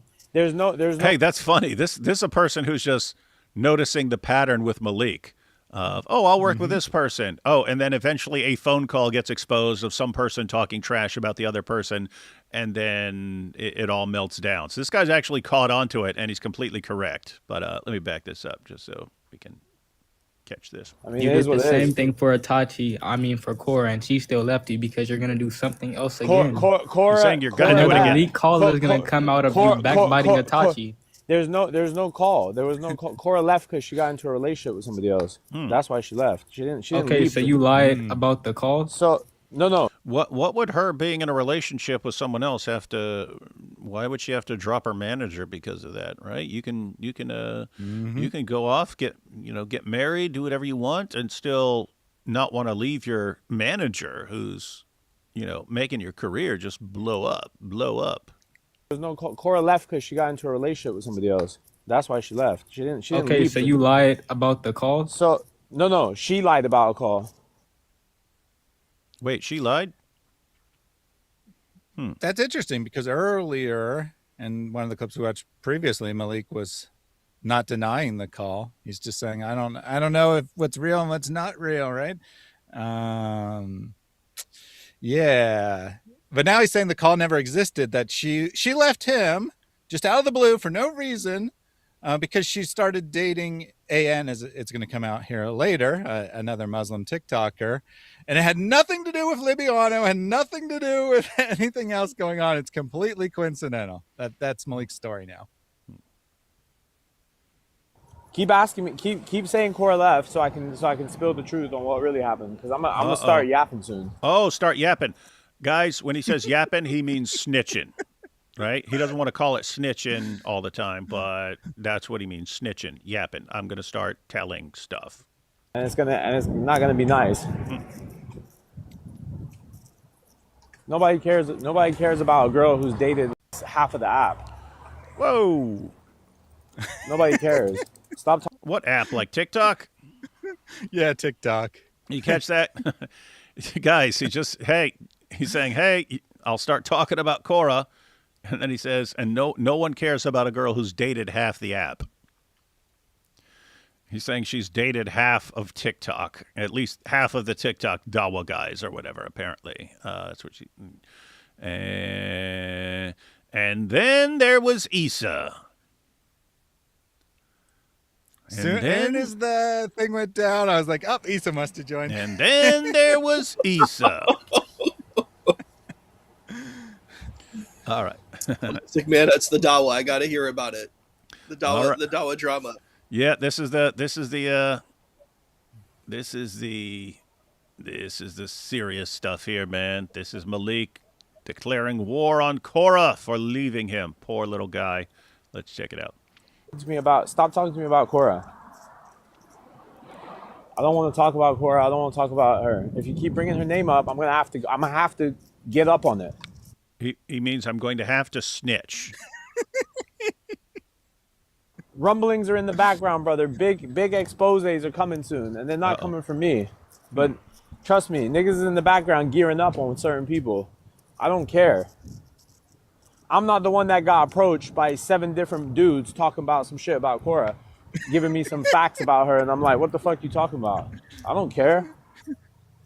Hey, San Hashimi, tomorrow at Fajr, I'm gonna pray that your mom's tongue gets taken out of her mouth. He just said he's going to pray that Allah takes his mom's tongue out of her mouth? Yeah, some guy in the chat probably saying you don't know how to pray, right? Because that was one of the things that Warner claimed. Remember, he's being clowned on by everyone, basically, this entire time. That was someone in the chat there. But he's going off saying, I'm going to have to snitch on her. And I wasn't approached by 7 dudes, but then he implies he was.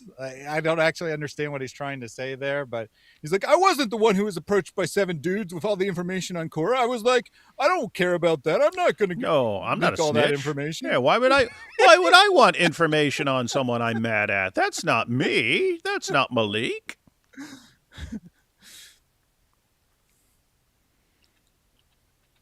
You know what gets me about you guys in the chat? This is why I'm on my ones tonight with y'all, because all I do is help people, and y'all coming at me crying. All I do is snitch on people and expose people for their good because I help people. It's what I do. And you guys get mad at me. I don't know what's going on. All I do is help. Talking about some other shit. Brother, all I do in the background is help people, and y'all over here crying at me, and then y'all want to lie and slander me talking about Korra left you. No, she didn't. Korra got in a fucking relationship with somebody else that I don't like, and she dipped. Woo. Bro, like, are you employed by Jay Dyer? Because the stuff you do is crazy, bro. Like, you just sit up here. How would that make me? How would that make me employed by Jay Dyer? Because all you do is feed him information. It's like you're employed by him. You want to Why did I feed Jay Dyer? I'm the one that got that. I'm the one that got that stupid debate even set up. Are you stupid? No, I mean J49er, not Jay Dyer. J49. Oh, okay. So J49.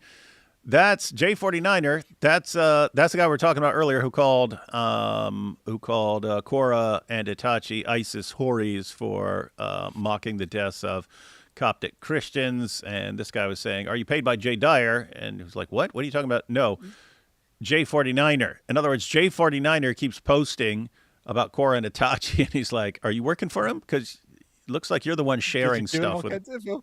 Yeah. Yeah, it's so funny. Unfortunately, his joke was not clear there, right? Because he had the wrong name. But basically, he's saying all J49er is becoming popular by sharing your ridiculous clips. You must be. He must be. Yeah, he keeps giving. He keeps. It's funny, and dude, this is exactly what Maleek got mad at us for back in December. Why he flipped out on us? He snitches on everybody. Then we share the clips, we review the clips of him snitching on everybody, and then he gets mad at us. He puts the stuff out there, and when anyone talks about it, he gets mad at them. And so this guy's saying, like, that's what you're doing right now. You're saying all this stuff, then J49 is going to take the clips and play the clips of you snitching on people. Do you work for that dude? Do you work for him? Because you're basically giving this guy endless material to use to attack the Dawa. Are you stupid? No, I mean J49er, not Jay Dyer. J49. So you don't even know who you're talking about? I think you're employed by him. And I think you're employed by these nuts, because all you do is sell my nuts all day trying to talk about. All right. Hey, guys, I'm giving Maleek a point for that one. That one was funny. I can't help it. I got to give Maleek a point for that. He said, the guy said, he said, "I think you're working for J49." And he said, "I think you're working for these nuts." All right, I backed up. Actually know J49er. He's a really cool guy. Oh, he's definitely cool. He's like, "Oh, I'm going out. I'm guns blazing, man. These guys have gone off the deep end. They're doing horribly evil things, and I'm just gonna sit down there exposing them all." It's also hard because he's South Asian. Like, we're both South Asian, and he gets a lot of attacks. That's why you guys guys act exactly the same. I can't tell the difference. As a matter of fact, are you J49er? Issa, is that your alt account? Is that your burner account, man? I might be, of course. No, no, but he's like, he and I, we always like talk on TikTok. We're good buddies, and yeah, they say some really nasty things to him, like very anti like Indian things, because like a lot of them have this real anti-Hindu situation. And I mean, it's weird because if you're a South Asian, all of our ancestors are connected to like Hindus from the past. It doesn't matter if you're a Muslim and you have an Arabic name, our ancestors are these people. So, you know, it's so weird. I don't understand it. And it's like, they're really nasty and racist to him. Mm-hmm. So, you know, it's really unfortunate. And so it's a similar situation, because I've pointed this out many times. I've said, guys, if you go back to like 2006, 2007, I was the guy saying, hey, don't call Muhammad a pedo, man. You don't need to. You need to share the information. People need to be informed about the things Muhammad did. But the name calling, come on, guys, don't have to do that. That was me back in the day. And, you know, 40,000 death threats and threats against my family later. So, you know what? I'm not being nice. I don't care about being nice with this stuff. And then they whine that I'm not being nice. Why can't you be more respectful? Oh my goodness, you took a bite out of the Quran. It's like, look what leads to this sort of, look what leads to people responding to you in these ways. And so, oh my goodness, J49er called Korra and Itachi ISIS hories for mocking the executions of a bunch of Coptic Christians. Oh my goodness, how could he do this? And you're pointing out they're nonstop blasting him. So, anyway. Stupid debate even set up. Are you stupid? No, I mean J49 not J Dyer, J49. So you don't even know who you're talking about? I think you're employed by him. And I think you're employed by these nuts, because all you do is sit on my nuts all day trying to talk about me. Why is everything always about him eating spaghetti off some dude's stomach or someone else, some other guy sitting on his nuts all day? Meatballs, other kinds of balls. What's this weird stuff, man? Everything's balls, black ball. Yo, if you're Itachi's manager, why don't you focus on that instead of cussing out people's... I'm focused, dumb bitch. That's how she got a debate with Jay Dyer. So why don't you shut your stupid ass up? How about that? And then also, why don't you shut your ass up? Because if you want me to focus on Itachi, then tell your little boyfriends on Discord to stop messaging me talking about but you Korra. could be focused right now, bro. What you doing here? It's 9 p.m. on a Saturday night, brother. Do you think that my whole life is focusing on Dawa? So instead of that, it's focused on cussing out people's mothers? Yeah. Would you like yours to get cussed out too? I don't blackmail. Now we got don't mess with the sisters. And notice, David, that we've watched a lot of Maleek clips. This is not his normal behavior. This is Sam's normal behavior, but this is not Maleek's normal behavior, right? He doesn't normally act like this. He's a complete clown, but he's not normally so angry and mean with everyone who calls in. Yeah, it's weird. Pretty short fuse here. Hey, Maleek, gotta calm down, bro. Gotta calm down. Just go, Om. Just do that. How about that? Hey, we gonna get you off the app if you mess with the sisters, homie. Hey, you ain't gonna do nothing. Get you. Hey, you ain't gonna do nothing. You know what I'm gonna do? I'm gonna get even grimier. Keep playing, and I'm gonna get even worse. Because that's what y'all want me to do. Y'all want me to get worse. I know the game plan. Have him. Let's keep saying lies to him, so we can get him spaz out. So we can be like, "Yo, Itachi, look, your manager's going crazy on Korra, man. You're gonna stick, man. Come on, you're gonna allow him to say that to Korra." Like the strategy is so easy, but it's okay because you know why? We're locked in. Wait a minute. He's locked in, guys. Isn't this the guy who was just talking like a couple days before this about how his anger management course that his mommy got him is really working out? So he's found inner peace in all this through his anger. He's found ways of dealing with situations besides lashing out at everyone. Huh. Uh-oh. Okay. Hey, Maleek, man, you need to ask for your mommy's money back. You need to go to your...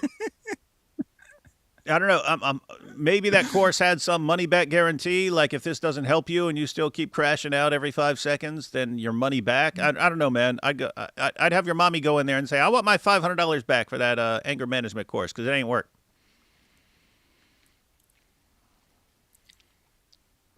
I'll call you a liar, bro. You said Wallahi Libyana won debate this morning. Are you stupid? I said Wallahi Itachi will formally debate before Libyano. Formally. No, that was not debate. You're a Jew, bro. Hey, Jamal, I'm a Jew, so you're takfir. Warner was right about you. So you're takfir. Warner, the guy who sleeps with naked women, the guy who you were defending, the guy who Warner out here catching strays, man. Warner he wasn't even part of any of this, man. Warner, this guy's talking about you, and all of a sudden you're like, well, what about the Warner? Yeah, he's sleeping with naked girls. Who sleeps with naked women? The guy who you were defending, the guy who was at hotels in Miami fucking bitches. I'm the Jew, but he's not Jewish, right? You were the guy. What would him banging a bunch of chicks? I mean, Maleek already exposed him for that back in December. But what would Warner banging a bunch of chicks have to do with him being Jew? Did you see that? Hey, the guy said, "Hey, I think Warner's right. I think you're a Jew." What? But wait, the guy who's banging all these chicks everywhere? I'm the Jew? I'm the Jew? What the heck is he babbling about, man? Let me back this up. In Miami fucking bitches. I'm the Jew, but he's not Jewish, right? You were the guy who literally had 11 wives. the guy who had 11 wives, who dropped this girl Fatima. Is that a Jewish thing or is that a Muslim thing? Yeah, I don't think they have muta marriages in Judaism. No, isn't this weird though? Oh, I'm the Jew? What about this guy who does all this Islamic stuff? How does that not make him a Jew? Huh? Why isn't he a Jew if he's doing all this Islamic stuff? Huh? Yeah, explain that. Make that make sense. What is this? I wanted to ask you all, it's something that it's really been disturbing me. Like every debate I see with like a Muslim apologist, they always have to attack Jews. Like they cannot just do a debate where there's Jews are not mentioned. There seems to be this hyper fixation, this hyper obsession. And I'm just curious, like I'm sure in both of your lives, like this is not an important thing to you at all, right? Why is this such an obsession? Like how I grew up, I never even, like many people I knew were just like, were Jewish and, they were kind of involved in like, kind of Sufi spaces, but I had never seen this amount of vitriol of Jewish people until kind of later on, but there's like this obsession. It just doesn't stop. Like everything, and they don't even know what a Jew is. Like they have no idea what Jews believe. It's just like whatever. Well, hang on. But based on what Maleek says, anyone who who imitates Muhammad is a Jew. That's Maleek's definition, man. That's Maleek's definition. Oh, yeah? Oh, I'm the Jew? Well, how come Warner prays 5 times a day then, huh? Yeah. Oh, yeah. Oh, I'm the Jew? Why is Warner taking the pilgrimage to Mecca? Yeah. Oh, I'm the Jew? Why is Warner giving zakat then, huh? Yeah, explain that, yeah. Whoa, oh, I'm the Jew, but Warner believes in all 6 articles of faith. Oh, yeah. I don't know, man. And it's you're going to want to rewind it. I rewinded a little bit. Basically, went against polygamy. So yeah, Jews did practice polygamy, but then like early on in the common century, in AD, Jews stopped practicing polygamy, and there's only maybe some Sephardim and Mizrahi, like Eastern Jews might have like a second wife, but yeah, it's really kind of frowned upon within the standard Jewish community to practice polygamy. So it's. But what about muta? What about that Jewish practice muta? Yeah. Why is Warner practicing muta unless he's the Jew? What? It's so gross. It's so pretty gross. Weird. And what about like in your homicides me? You did something really interesting. You showed like STD, like you can get STDs or STIs living this kind of outlandish behavior. You can get very sick. Like, do these people not think about this stuff? Mm-hmm. Pretty rough. You're a Jew. Hey, Jamal, I'm a Jew, so you're takfiring me. Warner was right about you. So you're takfiring Warner, the guy who sleeps with naked women, the guy now who you were defending, the guy who was at hotels in Miami fucking bitches. That's I'm the Jew, but he's not Jewish, right? You were the guy who literally had 11 wives. The guy who had 11 wives, who dropped this girl Fatima, slept with this girl Fatima, then said he prayed istikhara, and then she wasn't right anymore. Hold on, hold on. Warner, the guy who had this girl Fatima, slept with her in Mexico, and then prayed istikhara and told her on Snapchat he's breaking up with her because he prayed istikhara and it wasn't right. So that's a new one. And that's why I said to rewind, because he had started to say that. That's new. That's a new accusation. Because that's a different one. Because he talked about muta before, and he was talking about him with a woman in Morocco that he married for 5 minutes and stuff like that. But that was Morocco. Now he's talking about Mexico. So yeah, this is these are new things. These are new things, guys. All right. So apparently he convinced a woman to go to Mexico with him, and then slept with her, with a muta marriage or whatever, and then didn't even tell her to his face that he was breaking up with her. Sent her a message over Snapchat saying, "Oh, I prayed to Allah and I don't think it's going to work, so I'm done with you." Yo, so AN took your girl, huh? Brother, wait, are you saying I was with Korra? These guys know how easy he is to trigger, and they just keep doing it, right? Hey, so AN took your girl, huh? So AN took your girl, huh? They know it. They know how to deal with him. Let me see. Said he prayed istikhara, and then she wasn't right anymore. Hold on, Hold on, Warner, the guy who had this girl Fatima, slept with her in Mexico and then prayed istikhara and told her on Snapchat he's breaking up with her because he prayed istikhara and it wasn't right. Here we go. AN took your girl. Guy knows how to push the buttons. Yo, so AN took your girl, huh? Brother, wait, are you saying I was with Korra? AN took your girl, bro. Now you live under a bridge. Are you saying that? Are you saying that Korra was my girl? That's the ultimate betrayal, man. Are you saying Korra was my girl? There's cars flying above your head under a bridge, man. That's yeah.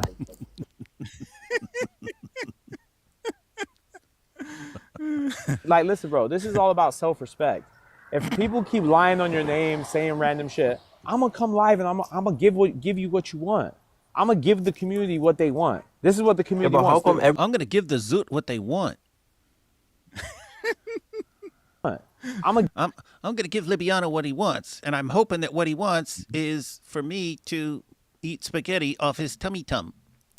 Oh, hang on 1 second here.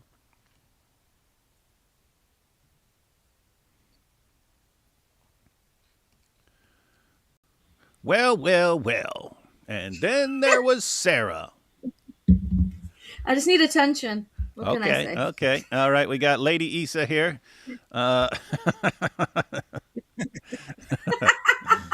Let's jump back into this, and it'll be good to have some of Sarah's thoughts on this. Let's check it out. Give the community what they want. This is what the community wants. How come everyone loves who you hate, though? Who do they love who I hate? The same people that I made you guys love? You guys wouldn't even know Libiano and Korra if it wasn't for me. Are you stupid? You wouldn't even know Libiano and Korra if it wasn't for me. Mm-hmm. And the fact that she can't even come out and speak and she's playing nonchalant, acting like she was held hostage and she's free now, sending $5 super chats to people, acting like she's nonchalant. My nigga, there's 7, 8 people behind the scenes saying the same story about you, bro. Coming out. These guys are plotting, ready to go. You literally, bro, did the same thing you do like this shit to everybody apparently. And you're acting like I need to... He's talking about Korra here? He's talking about Korra. Yes. Okay, so he's saying 7, 8 dudes are saying the same thing about Korra, giving the same story about Korra. And she's, what was he saying about the super chats, that she's going around giving super chats to try and be cool with people or something? So this seems very insignificant, but it's going to come up time and time again throughout the live stream. Apparently what really set Maleek off, why he went on this stream and had this crash out, is because Korra gave a $5 super chat to Libiano that said, "I'm free of Maleek now." Well, that is a pretty big slap in the face there, right? Not even saying it behind the scenes, just public super chat. I'm done with Maleek. Okay. All right. Here we go. I rewound it. And the fact that she can't even come out and speak and she's playing nonchalant, acting like she was held hostage and she's free now, sending $5 super chats to people, acting like she's nonchalant. My nigga, there's 7, 8 people behind the scenes saying the same story about you, bro. Coming out. These guys are plotting, ready to go. You literally, bro, did the same thing you do like this shit to everybody apparently. And you're acting like I need to sit here and be quiet. I get stabbed in the back and then I gotta shut the fuck up. Fuck no. You can miss me with that, bro. Hey, it is pretty weird. No, Korra didn't leave me. She got into a relationship with another guy, and I don't really like him. So, we're parting ways, on friendly terms. We're not trying to expose anything. We had differences of opinion as far as the direction things are going, and she decided to. So that's how he was sounding earlier, and now it's Oh, she posted, "Finally, I'm free. I'm free of this loser. This giant weight has been lifted from off me. Finally, I'm finally free." That doesn't sound like she just was interested in some other dude, man. That sounds like she really, really, really didn't want anything to do with you anymore. Yeah. He sounds like he has a broken heart and he's grieving. Yeah, poor guy. But you know what they say. Broken-hearted man starts snitching. Mm-hmm. This is what we're waiting for. Yeah.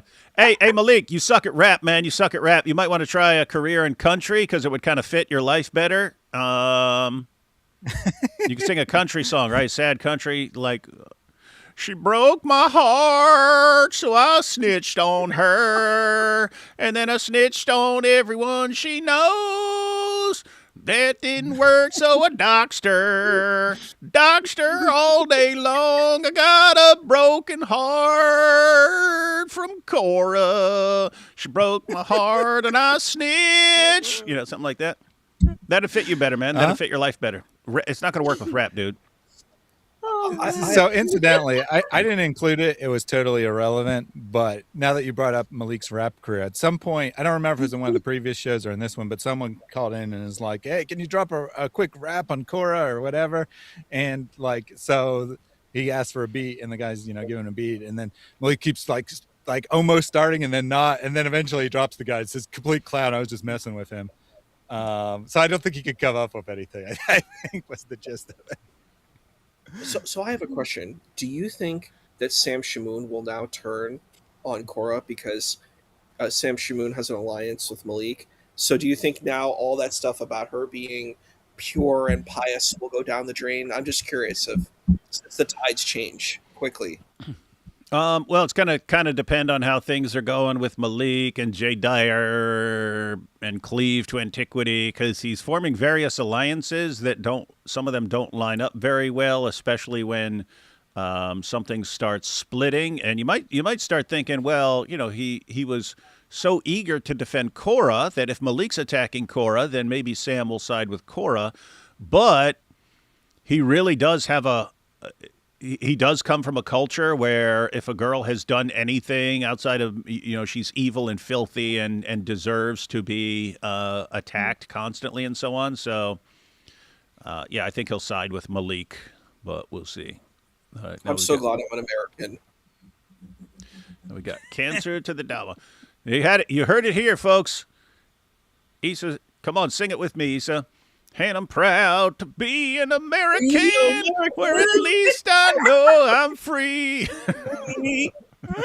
Wow, this is making it look like me and Thaddeus not proud to be Americans. Yeah, I know. Bunch of traitors. Bunch of commies. You have cancer to the Dawa. Maleek, cancer to the Dawa, then do something about it. If I'm a cancer to the Dawa, do something about it. You ain't gonna do nothing. I can open lives every day and get more. I love it. You could tell by his voice. You could tell by his voice. He's starting to boil. He's reaching the boiling point. If I wanted to really get views, I could bring 800 people in here. If I really wanted to get busy, I could turn my camera on from my crib, shut you guys up about that shit, really get on camera and really start getting busy.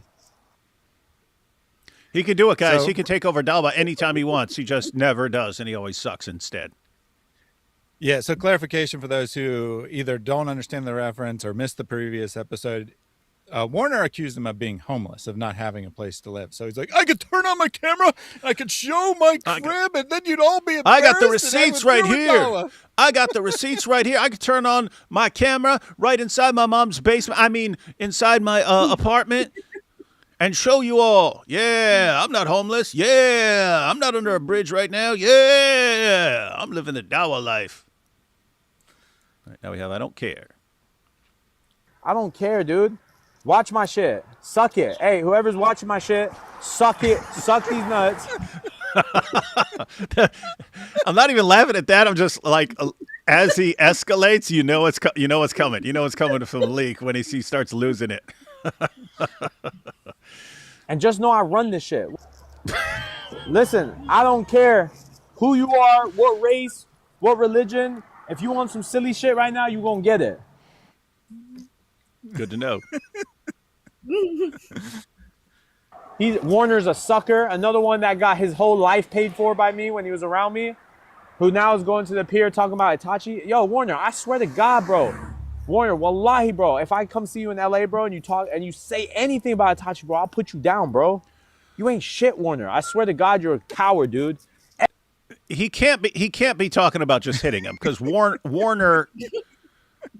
I'm no Warner fan, but Warner would beat up 10 Maleeks, right? 10 Maleeks. If Maleek cloned himself, God forbid, but if Maleek cloned himself and we had 10 Maleeks, Warner would beat the crap out of all of them like he was nothing.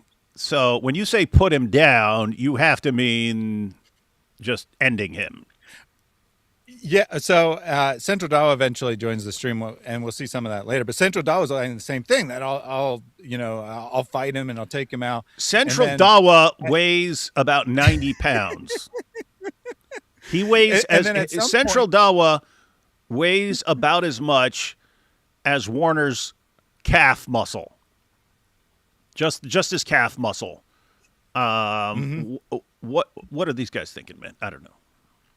Well, at some point, Central Dawa makes it clear that he means like an honest, fair fight. And Maleek's like, oh, there's no way you could do that. I thought we were just going to jump him while he wasn't looking. Hang on. All right, let's check this out. Life paid for by me when he was around me, who now is going to the pier talking about Itachi. Yo, Warner, I swear to God, bro. Warner, wallahi, bro. If I come see you in LA, bro, and you talk and you say anything about Itachi, bro, I'll put you down, bro. You ain't shit, Warner. I swear to God, you're a coward, dude. Hey, here's what's crazy. Maleek likes to put on this show as if, whenever he gets some Dawa girl under his control, that she's under his protection and he will vigorously defend them against everyone. He'll threaten anyone but then they leave him anyway, right? Like Korra, he was saying the exact same thing about, what? You going to say something about Korra? Oh, we'll go to war. You going to say something about Korra? Look what we'll do. We'll roll up on you. I dare you to say something about Korra. Then Korra leaves him, and then he's the one talking about her. And he curses her. Like, that is the horrific thing, is that in one breath, he's like, I will defend you to the death. And the next breath, it's very similar to what you were saying about Sam Shamoon. It's like parallel. There's not really honor. There's not really like friendship. That's what I'm seeing. There's not really like, this is someone I really care about. It's just like, it's almost like we talked about the psychopathy and the narcissism, where it's like they don't really care about these people. They praise the people tools because they're praising themselves. It's a tool to praise themselves. Yeah, that's what they're. And with Maleek, I'll defend you, Itachi. I'll defend you, Itachi. That's just a way of maintaining control over Itachi. Hey, if you remain under my control, then I'm your great defender. The moment you are not under my control, then I will try to destroy your entire life. And there's what Issa brought up, honor. He attacks what's very near and dear within that very culture, her very honor, saying that she's just having a bunch of boyfriends within an Islamic culture isn't just saying, hey, I have a bunch of boyfriends. This is like attacking her honor, her personally, at the deepest level, because he got his feelings hurt. This is very different than that. And Itachi's next. And after that, Maki's next. And these girls are so stupid that they don't see this red flag right now in Korra, and they're really still following him. So stupid. Insanely stupid. Right. You down, bro. You ain't shit, Warner. I swear to God, you're a coward, dude. Everybody sees you're a coward. You ain't gonna do nothing. Warner, you talk shit on every single person, Warner. I could drop the text that you sent me on Sneeko. You talking about blackball. Okay. Hey, what did you say about Sneeko, bro? Because last time I just said it, and people didn't know if I was lying or not. This time, the texts are going to show. The texts are going to show on Sonny Faz. What did you say about Sonny Faz? He's a broke-ass, what?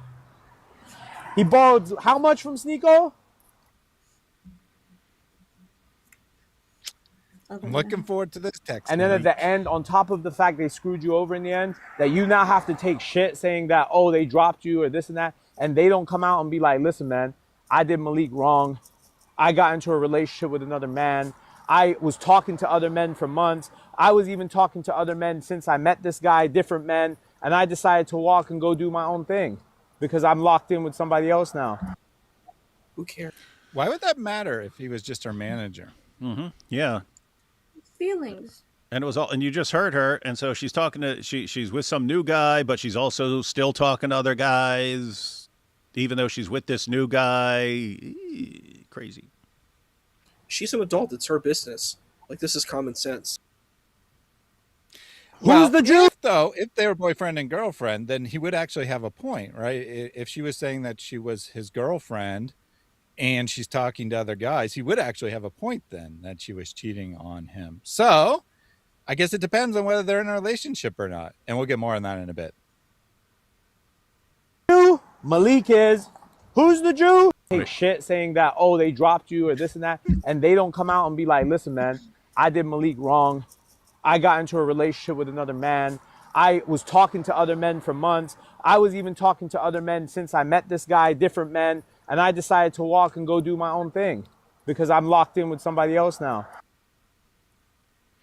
It's crazy there, like the rationale. So he's basically saying, okay, yeah, we parted ways because she's horrible or because of this or that, because she was interested in another dude or other guys or whatever. And I would have been fine. We would have been okay. I wouldn't have declared war, but she and others like her are letting people make fun of me over this. And because of that, it's okay to go after them. So because they're not jumping in and going, no, Maleek's wonderful and awesome. None of this is his fault, because they're not doing that. They're all fair game here. Let's see. Who's the Jew? Maleek is. Who's the Jew? Maleek is. That's the storyline. Because you're a dumbass community. And I'll spit on this community, bro, online. Wait, his community? It's like Muhammad Hijab calling his viewers saying they have micro PPs and stuff like that. These guys love attacking their own community, man. The worst mosque I walk into isn't as dumb as this.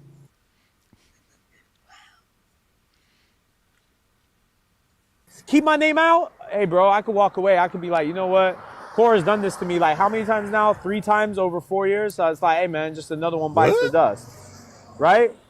But you want to play with my name and let people come out talking about, oh, Maleek blackmailed me, or Maleek was a blackmailer. Maleek only does this. Maleek, I dumped Maleek. I did this. And you thought you was slick talking about, I didn't employ anyone to fire them. When the person said, so Maleek was never your manager, and you sat there silent. You didn't say, no, he was my manager.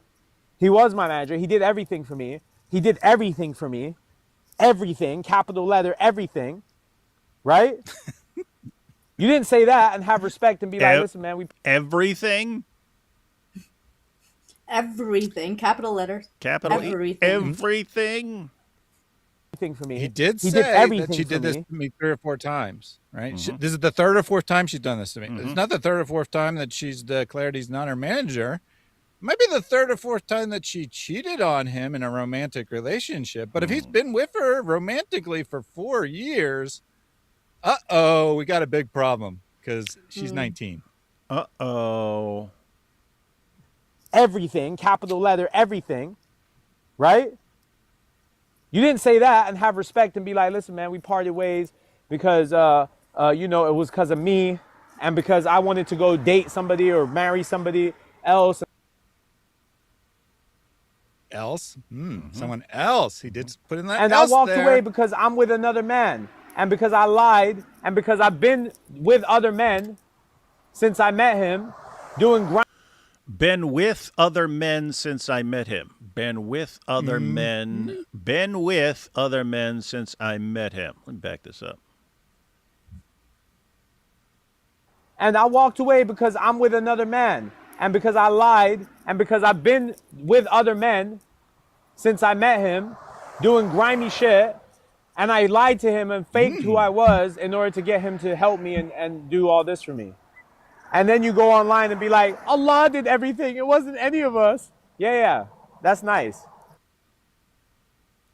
So he's making fun of the idea that Allah is in charge, first of all. But more importantly, I mean, he seems to be saying that she used me. She got in a romantic relationship with me to use me. She tricked me when I was 26 and she was 15. She tricked me into getting in a romantic relationship because she was just out to get all my fame and fortune.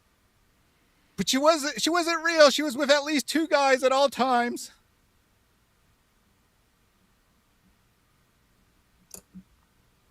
Q the source says you're getting sued for defamation. Well, she should sue her friend because Korra told me everything about Q the source. I know everything about Q the source from Korra. I know they met in real life. I know they both live in a certain big state down in the South. Like, come on, dude. That's what I'm saying, Q. Q, you can sue these nuts. Sue these nuts, Q. Q the source, sue these nuts. Yeah, Maleek, I don't mean to correct you and stuff. It's not these nuts. It's D's. Okay? D's. Like the best grades you ever got in school. D's. All right? 100 boyfriends. She could have came out and been like, yo, Maleek never blackmailed me. All he did was help me. He did everything for me. I just parted ways because I want to be with a guy. I want to switch boyfriends for the 100th time, and Maleek don't fit into that plan. I'm sorry. And Korra, say that's not true, Korra, so I can show it because I found out. He said change boyfriends for the 100th time. Mm-hmm. Challenge me, Korra. Challenge me, because I got the receipts. Huh. Interesting. Source, sue these nuts. Backed it up. She could have came out and been like, yo, Maleek never blackmailed me. All he did was help me. He did everything for me. I just parted ways because I want to be with a guy. I want to switch boyfriends for the 100th time, and Maleek don't fit into that plan. I'm sorry. And Korra, say that's not true, Korra, so I can show it because I found out. Everybody's calling me, telling me shit. His story changes a couple times. He's saying here that he just found this out. Other times he says that he knows. So, I'm not sure which, but either way, he at least now knows that she, to use his boyfriend's favorite term, is a whore. That she has been with many, many guys and multiple at the same time. And we're going to get more details on that as we go along. The Dawa snitch. I shoot first, ask questions later. I don't need to think nothing. Brother, I don't need to think. I don't need to think anything. You're doing through. irreparable damage. To who? Who?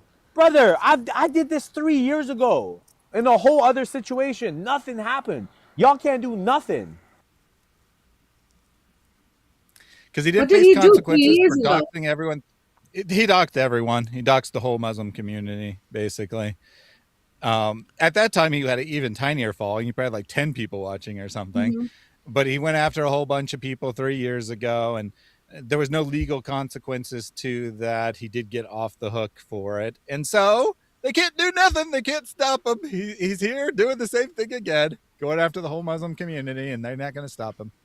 But what does fantastic mean? Is that an Arabic word? Fantastic? Fantastic. That would be a Thaddeus typo. Okay. This one's not intentional, sadly. My life is fantastic. My life is fantastic. I literally get a joy from helping Dawa. I literally get a joy from helping people in life. It doesn't even have to be about Dawa. But when I get disrespected, when I get lied upon, when people stay saying the same bad shit, and then I see the other person doing the least they can do possible to like alleviate the crap in my life, when I've alleviated the crap in theirs for the past how many months, how many years, I look at it like, okay, so you're gonna play that game. Oh, I'm gay. Why don't you ask Korra if I'm gay, Cal? Ask. Woo! Whoa! What does that sound like, guys? If someone in the chat says, Maleek, you're gay, why you sit around fantasizing about eating spaghetti off Libiano's tummy? You sound gay. And his response is, why don't you ask Korra if I'm gay? Mm-hmm. What does that sound like, guys? Hey, chat. Chat, what does that sound like? If someone says, hey, Maleek, you're gay, and you say, why don't you ask Korra if I'm gay? What's that sound like?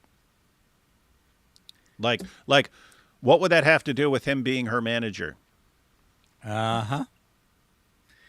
And this is the soundbite. This is the soundbite of the night. Caller after caller is going to ask him about that. I only included a couple of them, but he has asked probably 10 times to disavow that comment or clarify, and he refuses to do so. He says, I said what I said, and I meant what I said.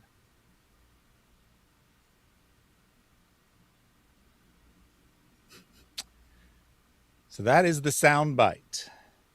Remember, she was 15 when he started managing her. Someone says like he's bi. Richie says they were definitely smashing. It means Korra's no longer a virgin. He's a predator man. They've been together. It means he snitched on his sexuality with Korra.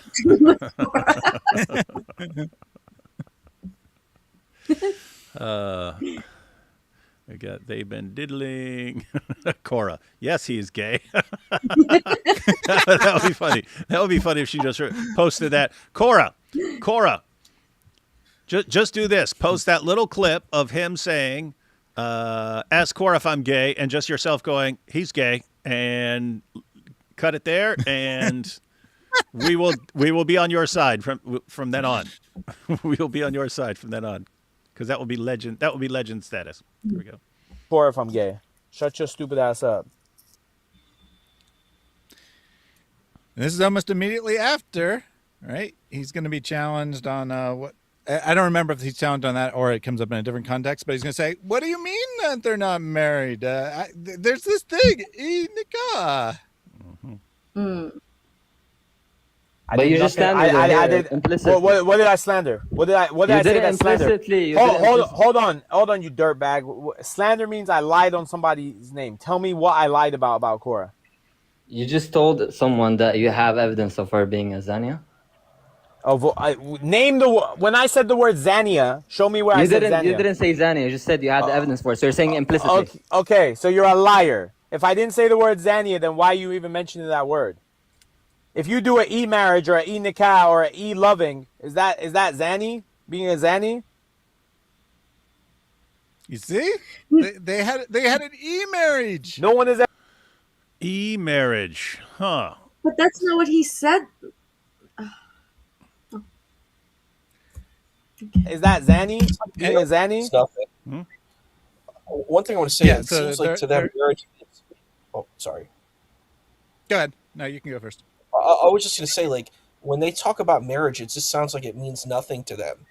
It just basically sounds like glorified prostitution. This doesn't sound like a real marriage, like where you have a commitment with someone else. It's a temporary arrangement. It's a temporary arrangement providing something to the woman in exchange for the use of her private parts. That's what it is to them. Mm-hmm. Yeah, so I think the context here is actually this particular caller isn't focusing on the gay comment. He's talking about, Maleek's general attitude of implying that she's been with many men sexually. And he's like, what do you mean? There's this thing called nikah that you could just get married for an hour. Who said that she was committing Zanny? Who said she was committing illegal guys, get intercourse? that. So the caller jumps in there and says, hey, what are you doing? Sounds like you're accusing her of committing fornication or something like that. And Maleek's response is, what are you talking about? We got these e-marriages now. In other words, it was all totally fine. She can get married to 100 guys if she wants. Just one at a time. Then drop that guy, then head on to the next guy. So now Warner comes into the chat. He doesn't actually join the line, but he does come into the chat briefly, and he says, "No one has ever heard of you," and Maleek's going to respond to that, and then other things that he says in the chat. No, come on, Warner, be realistic. Everyone's heard of Maleek the Dawa snitch at this point. No one has ever heard of you? That's why I got 375 in here. Go open the live on me, Warner, right now. You don't even know what a munafik is. Bro, your whole life is a fat... Bro, you wear a diamond chain. You absolute... Yo, guys, does anybody like Warner in here? Be honest. He's not after a diamond chain. He's Asher. You wear a diamond chain in your face. And if So I'll make fun of you for wearing a diamond chain, but if you don't have a diamond chain, I'll call you a brokey and say you're a broke loser. What is this? He doesn't believe in Allah's attributes in a real way. He literally smokes every single day. He smashes hoes. I got pictures of this guy smash hoes, sending me all these little Snapchats. Oh, you have pictures. You have pictures. Maleek, you have pictures in your file of Warner smashing hoes. So Warner is having pictures taken of him smashing hoes, and you're sitting here. You've got pictures of Warner butt naked on your phone smashing hoes. That's what you just said. That's what you just said. I got pictures of Warner smashing hoes in the hotel room. I got the pictures right here. I got the pictures. Or was that not him sending you the pictures? You put a camera up in the hotel room, man. What's going on here? Well, back in November, one of the things he said was that Warner would call him, video call him while he was having sex with women. Like he would call Maleek up and just like be like, "Look what I got, bro." Apparently your whole life is a fat, bro.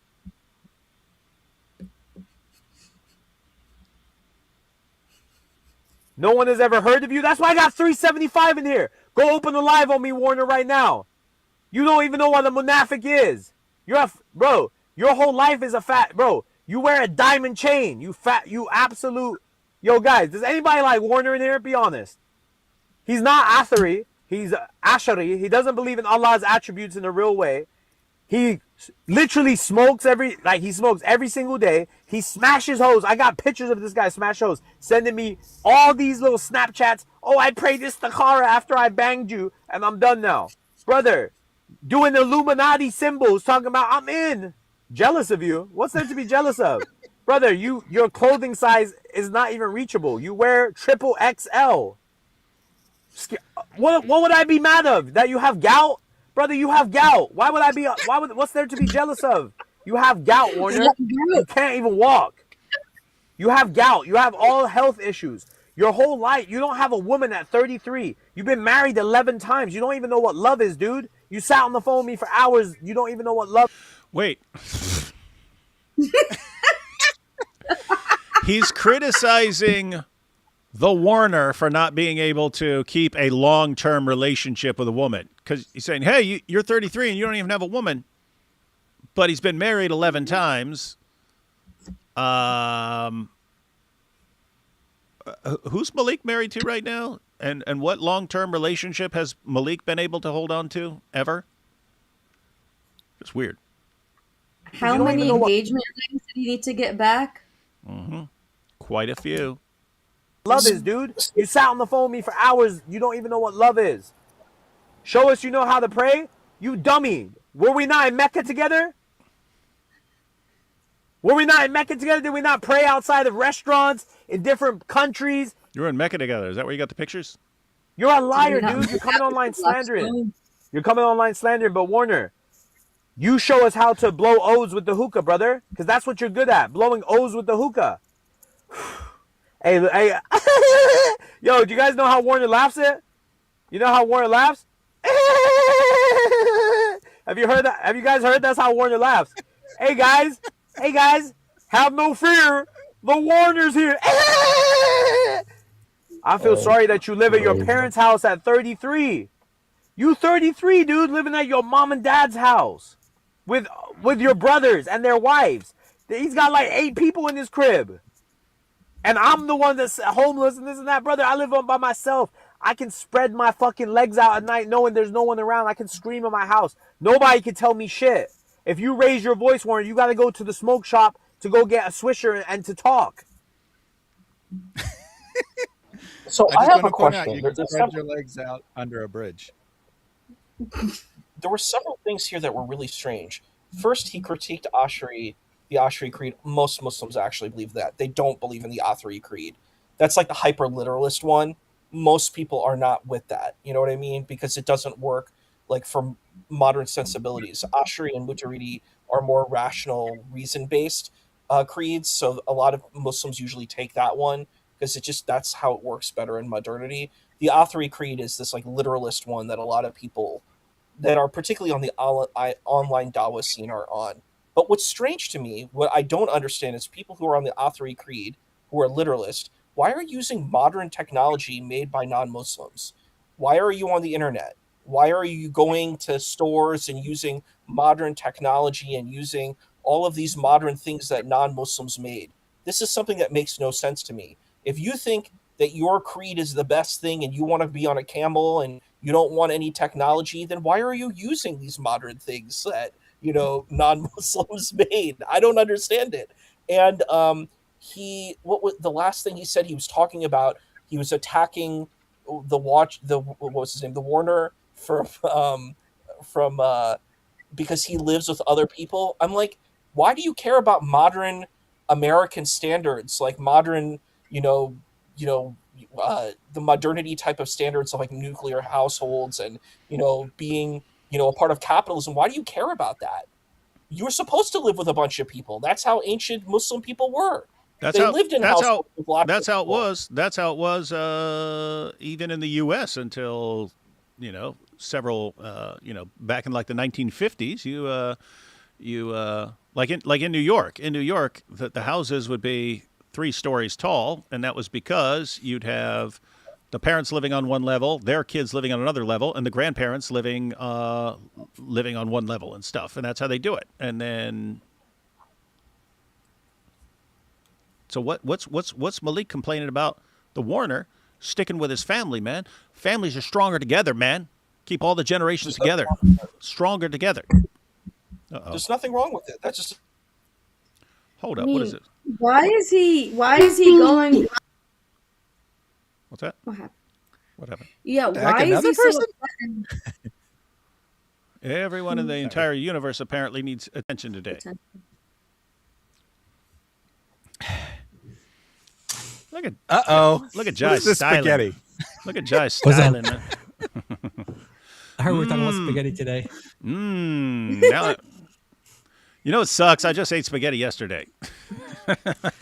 It's forever ruined. Spaghetti is forever ruined. That's going to suck, man. Anyway. All right. You married a blasphemer, bro, who literally blasphemes your religion. I didn't marry a blasphemer. You did. You lied to everyone about your life. You've told me on the phone before you lied. I bet, Warner, I know more about you than anybody else. That's the crazy thing. You don't tell Libiano your life. You don't tell Sneeko your life. You don't tell anybody your life. I know you deeper than anyone. I was your best friend, dude. I was your best friend. You called. I was your best friend. We went to Mecca together. I know you deeper than anyone. Don't put that stuff together, man. It does not sound good, dude. It does not sound good. Well, remember just a second ago, you don't even know what love is despite spending hours on the phone talking to me. I was trying to show you, man. I was trying to show you what love is. Ask Korra if I'm gay. Every single day of your life. Did he say every single day of your life? I don't know. Yes. Right. That's what I heard. That is what I heard. And now if you feel like she's teaming under you, you're changing your banners to the same stuff and this and that, that's fine, brother. Take Korra on. I did everything for her. If you can pick up that trash off the floor and make it something, do it. Whoa. Okay? Trash that's for off you, the because floor. now all I see is trash. Wow. All I see is trash now. It wasn't long ago. Korra's one of the nicest, best people I've ever met. She's totally pure. She's never been into anything. And now she's trash off the floor. You want to pick that trash up off the floor. And what's the deciding factor? Whether you're unquestioningly loyal to Maleek and all his stupid ideas. You called this out months and months ago, by the way. But wasn't she just a couple months ago the best Muslim debater?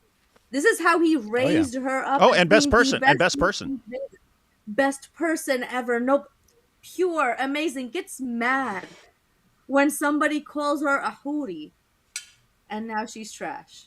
She's trash on the floor. Hey, Sam.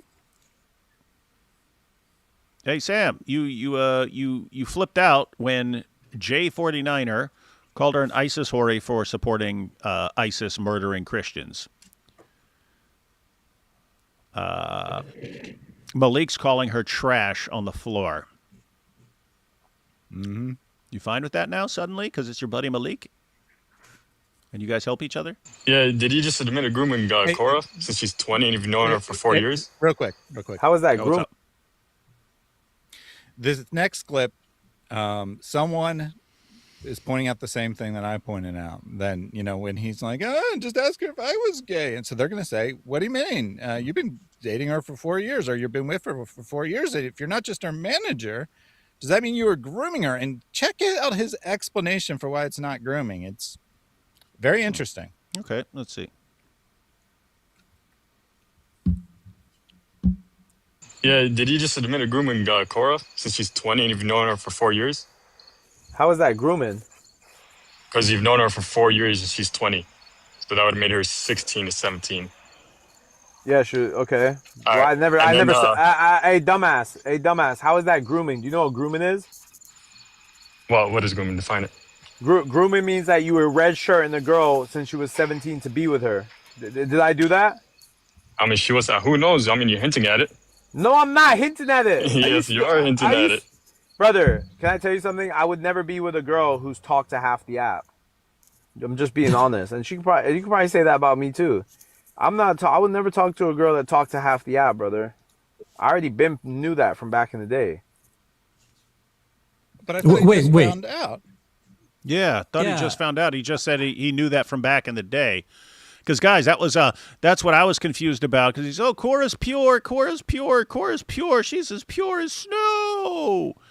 And then, oh my goodness, yeah, turns out she's trash. Yeah, I just found this out. Oh yeah, because guys contacted me, and now I know. I just found this out. And here, what are you talking about? I've known this stuff for years. Mm-hmm. And notice what else he said, right? He said, grooming would be if you red shirt a girl. So for those who are not Americans, when someone has a agreement to play sports for a college team, they can be red shirted, which means they don't play, which means you preserve their eligibility for later. So what is he saying? Well, red shirting a girl who's 17 would be dating her but not having sex with her, right? You're not doing anything sexual. I wasn't red shirting her, guys. I wasn't grooming her. I was just straight up married to her. I think is what he's trying to imply. Korra's age is something that is in question. I remember when we put out that video, she was saying, "Oh, that was me when I was 16. That was 2 years ago," and she was supposedly 18 at the time. But now she's like jumped to 20, and now they're saying that he's known her for 4 years, which would mean that he's known her since she was 16, and he knew that she was with half the app. He had that knowledge for the whole time while she's 16. So. However old she actually is, this guy has been involved with her since she was a teenager, before she was an adult, and got some explaining to do. Yeah, and he wasn't redshirting her, guys. He wasn't redshirting her. And the question is, she's talking to guys. So what? Why is that his business, and why is that make her Issa, you're talking you're not talking like a Muslim here, dude. You're not talking like a Muslim. Well, this is no one's business. She could bang every person in the world, and it wouldn't have anything to do with what. Yes, it would have something to do with all these guys, man. Yes, the whole community is. You have an honor shame. You have an honor shame culture right here, man. Yeah, and how do you know? Like he's actually saying the truth about her, and that like 1 minute he's like, oh, I just found out these things, and another minute, oh, I knew about these things all along. I don't believe that he knew about these things all along. I think he's doing that right now for him to save face, so that people can see how a terrible, like the Muslim community would go see what a horrible, terrible person that she is, so he can go keep his fan base and be able to continue to promote Itachi and Maki. I think he did know all this stuff. I think a bunch of the stuff is true and that he did know it, and that's just because as soon as we started hearing about Korra, we started hearing about all this stuff as well. People started sending. We don't talk about stuff that people are just sending us in messages and stuff and pictures. People start saying, like, look, I'm not posting pictures and stuff like that. But those pictures been sent just to him. No, he's saying that people before. No. I'm saying we're not just hearing this from Maleek. We've been hearing this from lots of people about Korra. We didn't want to like spread rumors and stuff, but it sounds like Maleek's verifying all this stuff. Okay. Yeah, but like one last thing, right? Why do you have a picture of that guy Warner naked with another girl? You said you have pictures of him doing another girl. Hey, good question. I thought about asking that as well. And why do you sit around fantasizing about eating spaghetti off Orthodox Lips' tummy tum? I do have another man doing that, bro. Brother, he sent them to me. They're my old phone. Man. And now you're like, they're not nudes, bro. It's chest up. You're accusing. It's chest up in the bed, bro. Accusing. Are you stupid? Hey, what did Maleek mean earlier when he's like, Warner sleeps with naked women? Like, are they as opposed to like they're like clothed or something? Like how he's like missed it. Maleek is gay. You missed it. Oh, yeah. He's gay. Yeah, I wondered that too. Why is he specifying naked? Does he want to like just like pull her pants down a tiny little bit? I mean, I don't know. And it is weird. I mean, why would like I can't even imagine a scenario I'm going to be like, oh, here I am in bed with a woman. Let me send this to Jai and Thaddeus and stuff like that. Let me send this to Issa here. You're thinking, why would he be sending pictures to Maleek? And it's kind. I mean, hey Maleek, look at what you're missing here, buddy. Yeah, you jealous of this woman? You jealous of this woman that she gets to be with me right now? This could be you, buddy. This could be you here with me. He's like, Maleek, I miss you, man. So I had to replace you with this woman here. But don't worry, I'm doing the same things to her that I would do to you. Yeah, remember our trip to Mecca, buddy. Remember our trip to Mecca. And he's like, hey Maleek, you know what this means.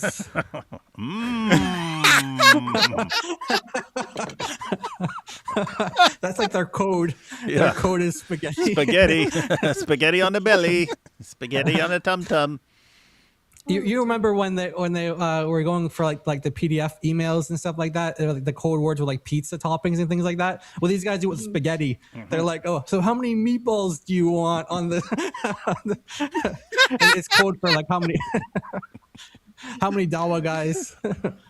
How many noodles would you like? Oh no. We did see Maleek talking about noodles previously, right? And he's saying she's passing her noodles around, meaning nude photos. But oh yeah, that's it all fits together, right? Yeah, it all fits together. It's all code. Right? It's all code. Noodles. It's all code. Let's. We're over halfway through these clips here. We got 4:34 time coming up. Let's check out these super chats here. To cleanse our minds, Sam is not a hypocrite. He's just extremely committed to double standards, obviously. Well, yeah. You got to look on the positive side. Come to Christ, Issa, praying for you and your fam. Thank you. Appreciate it. Don't you pray for me. you goy kafir. Two of my favorite things from this group. Thaddeus laughing at Dawa drama and Hatun laughing at Somali fraud. Yep. Hatun does love some Somali fraud. Issa, how is the interview to become Korra's new PR? You got a tie on. He's like defending her, so he's like, and he's got the tie on. Who cares how many men she's been with? Who cares? It's so funny. Maleek's found out his life isn't hustle and flow. It's something, but not that. They're still butthurt about Zainab bint al-Harith. No comment there, though. Thank you. Oh, not in the Zut sense. That's good. There is witchcraft sent against you, David. Pray, please. Uh-oh. Witchcraft.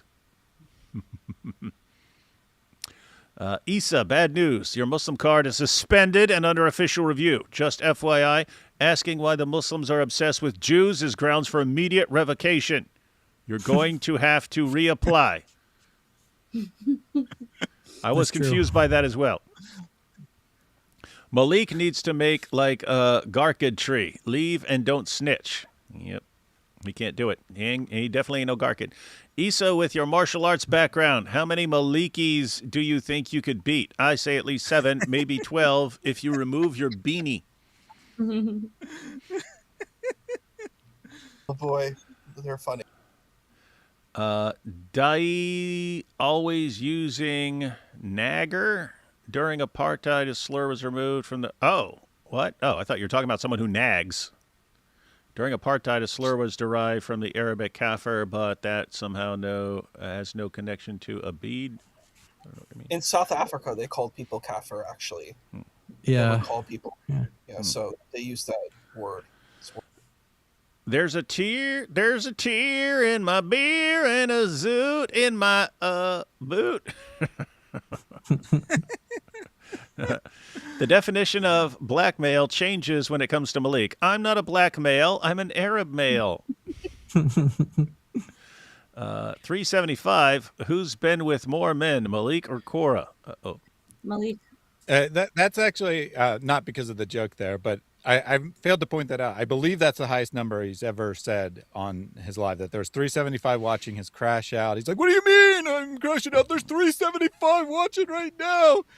Because when he did the interview with the fake woman that was supposedly David's victim, I'm pretty sure he said like low 300s is the number, like 330 or something. And that was definitely the highest stream he ever had. So this may be all-time record for Maleek, his crash out with Korra. Yeah, but that's what I'm saying. This will actually like program you, right? Like, okay, normally I get 30 or 50 or something like that, but if I'm snitching on everybody, that's when I get attention. Mm-hmm. Man, this infighting is the most hilarious thing they do. God bless everyone here and stay away from the al-zut. Maleek was hurt by a fat guy when he was beardless. When I'm back from my holiday, I'll have a nice marathon to catch up to. Hi, Dilly Ho, Dilly Daoud, Shadius, Allah's apostrophe, Grandpa Jai, and Issa. Grandpa Jai. David, worst of creatures. Korra, best of all peoples. Maleek and Korra both hiding their male body count. Their male body count.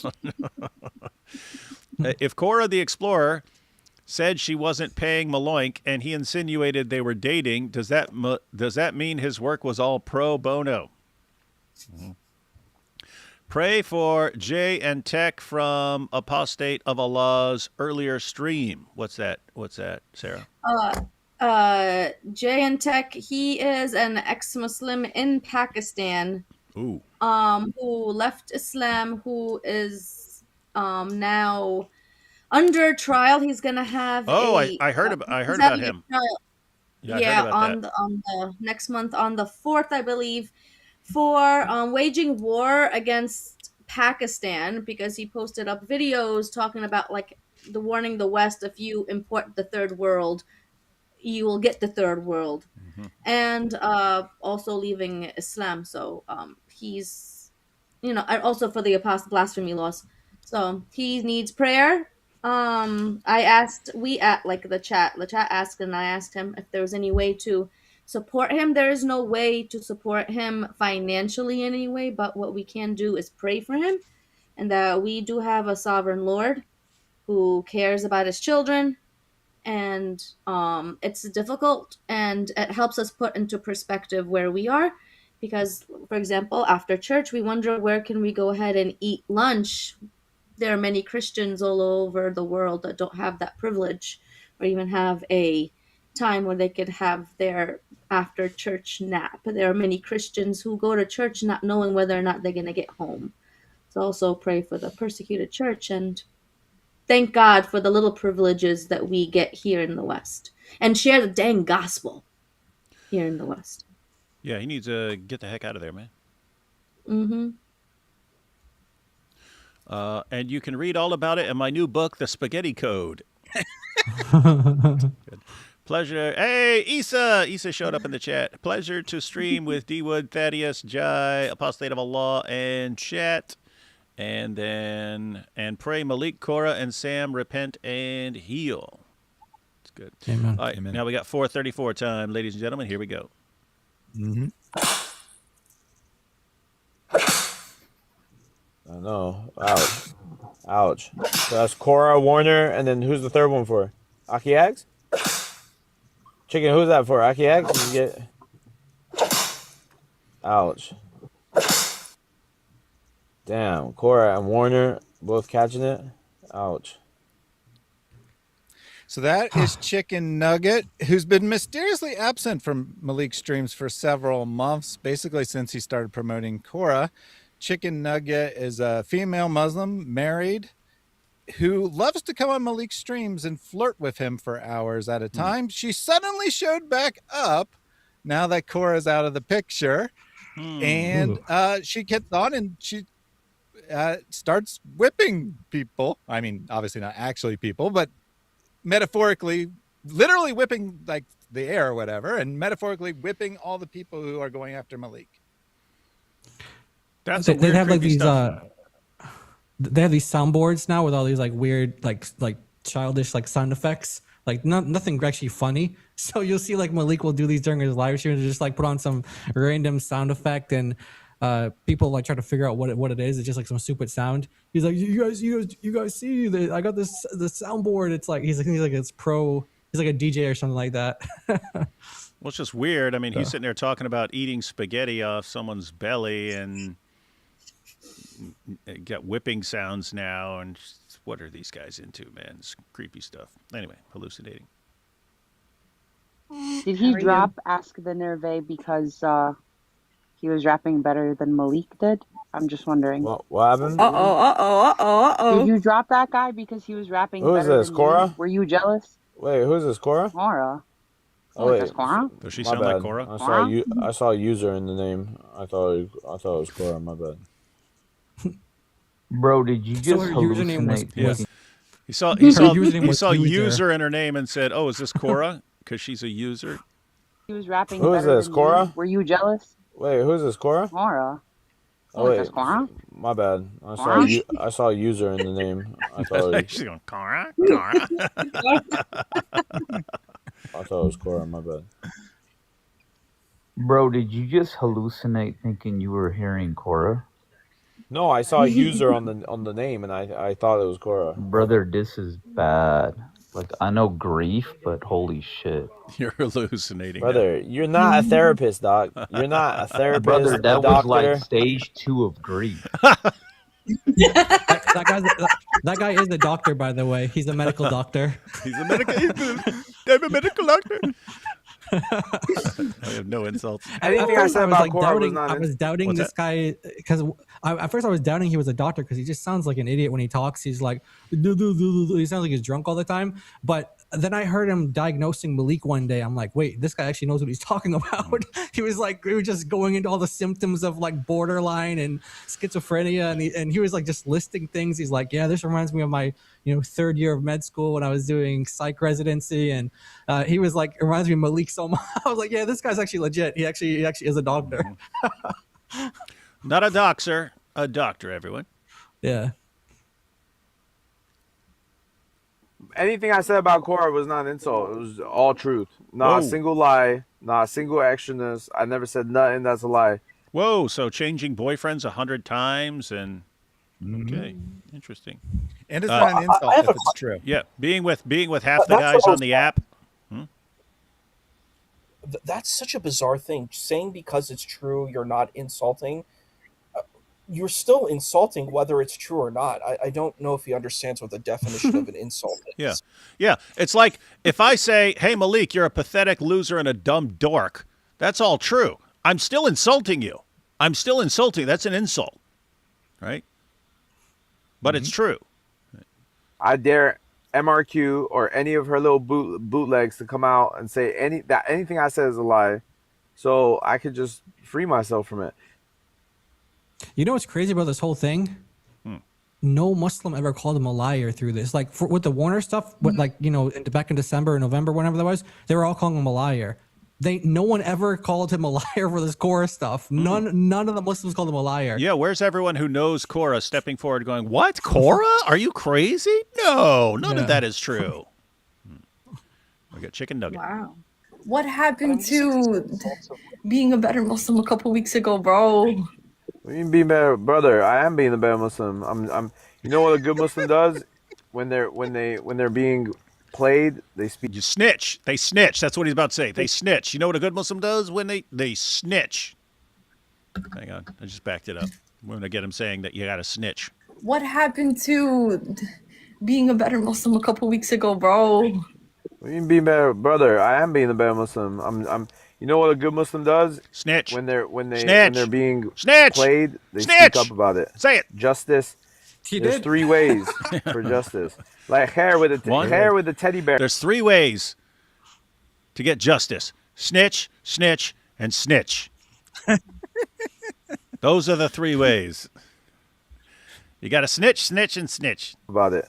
Justice. There's 3 ways for justice. Like hair with a teddy bear who works at Chipotle said, "I got a humiliation king, brother. I had you on a Discord. I had you on a WhatsApp call, bro, begging for your life. You were gasping air, brother. Henny still has that call, dude. You were gasping for dear life on that call. I sent you a picture of you at Chipotle, bro, and you couldn't stand it. Good gracious. You could barely breathe. I never spoke to you again after that day. You like literally scurried into the bushes after that day. I never saw you again." So we don't get his 3 ways. He got distracted. He never come back to it.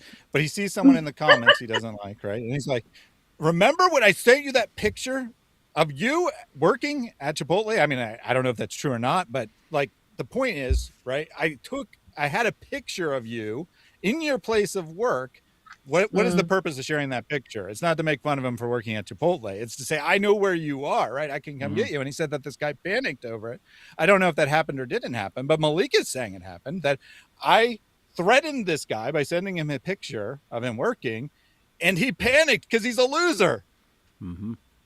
And you know why he was threatening him? Because this guy, Astakhir, was going around sending the pictures of Korra. He was the one that was originally doing that. And he was saying, guys, she's not who she says she is. She's a liar and she's got tons of boyfriends. But back then, Maleek was defending her, even though he supposedly knew it was all true. He was still defending her by threatening this guy and saying, hey, you keep coming on this Korra, you're done. We're going to dox you and we're going to show everyone where you work and whatever else he said he's going to do to him.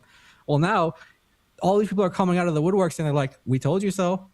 We told you. And you said, and he's having to hear a lot of I told you so's. And I'm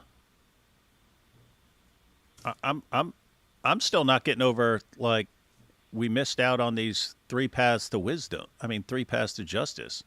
You know what I mean? Because he's so easily distracted. He was about to finally give us some awesome insights and so on. Mm-hmm. Matter of fact, suppose it was with. Here's Maleek. Hey, yo, chat. There are 7 stages in the quest for wisdom, and now we'll share them with you so you can all attain enlightenment. Hey, what'd you say about me in the chat? Yeah, you remember that time I snitched on you? Remember that time I snitched on you and doxed you? Yeah, what? Yeah, okay. Anyway, what was I talking about? I don't remember. All right, who am I going to snitch on now? That's like his live streams, man. Anyway, here we go. Parting words. This may be an incorrect title. I might have accidentally changed the wrong one, or I just didn't include any of the things of Aki X and I forgot. But he does have a very long back and forth with Aki X. Aki X keeps coming up and trolling him, and then he gets kicked, and then he comes back, and over and over again. So this could be an incorrect title, or I just didn't include any of it because none of it was notable. We'll see. There's only one way to find out. Let's see. Okay. AKX, lie during the summer. I'll come piss on your grave in Minnesota. I'll come piss on your grave in Minnesota. Okay. Not during the winter though, because the winters are cold. All right. I'll come and I'll piss on your grave. And you know what I'll do too? Okay. I'm gonna bring a Heineken. I'm gonna bring Heineken. Is crazy, bro. I'm gonna bring a Heineken liquor bottle and keep. But you're the Zanny. I'm putting on Zanny. You're a Zanny. You're the Zanny. All right. Let me. I'm a Zanny. Oh, let me not say names. I'm a Zanny, AKX. You was in a Christian girl's DM 2 years ago. What was that? So, these are like enemies. I don't think that was his parting words. Aki X comes up and he accuses Maleek of various things. He's trolling him hard, right? He's doing all kinds of stuff. And as a result of all that trolling, he's like, I'm going to piss on you. I'm going to come to your state and piss on your grave and, all this stuff. And then Aki X says, you committed zina. I mean, they're saying Zanny, but you committed zina, right? You committed illegal sexual intercourse. And that's going to be a discussion that comes up a couple times in the rest of it, whether or not Maleek committed zina. But the Ummah is cooked, though. You know what this shows me? Shows me the Ummah's cooked. The Ummah prefers this over Dawah. If I put a background up right now and said Jesus is not God, If you wallahi, start playing everybody Quran right now, they're all gonna run. And he's right. My question. Pretty accurate. Yeah, it's pretty accurate. Can you tell me who Jesus is? That would be actually really interesting. Why don't you have that as your background? Actually talk about who Jesus is, whether as opposed to is he God or not. Why don't you actually talk about who he actually is? So I think that would be. Oh no, his point is that he gets like 400. He gets like 400 live viewers when he does these kind of like doxing streams or everything snitching streams. And he's saying if he was doing Dawah, he'd have like 22 people in there instead of 400. Well, and I totally hear you. I just think it's so funny because I'm like, what even is Dawah? It doesn't sound like what Dawah is, quote unquote, is it's this thing about critiquing Christianity. That's what Dawah is. It's not actually talking about what Islam is. It's about, well, Christianity is wrong. Let me try to prove Christianity is wrong. I'm like, well, what actually is Islam? Like, that's the thing. I don't even see any of these da'is actually defending Islam or even talking about Islam. You know who talks about Islam the most? Christians do. I see. Like in these debates, like you did a debate with Robert Spencer, right? You talked more about Islam in that debate, like the elements of Islam, than I see in most Muslim debates. You know, like you talked more about Islam than Jake or Daniel talk about Islam in their debates. You know, you actually talked about the different things in history. You talked about these different elements that existed, and I was like, why isn't this Muslim debaters actually talking about Islam? I don't know. Maybe they just don't know. Just so we're going to revisit. What? We're going to revisit the. What do you mean I'm gay? Ask Korra clip here. I don't think this is the first time, but this is one of the more notable times it's revisited. Yeah. Revisted. It's revisted. All right, fine. There's supposed to be an eye in there. All right, everyone. This is Ask Korra Revisted. Thaddeus likes to invent words. Just insinuate something. I'm between I think the thing is people are taking what you said the wrong way.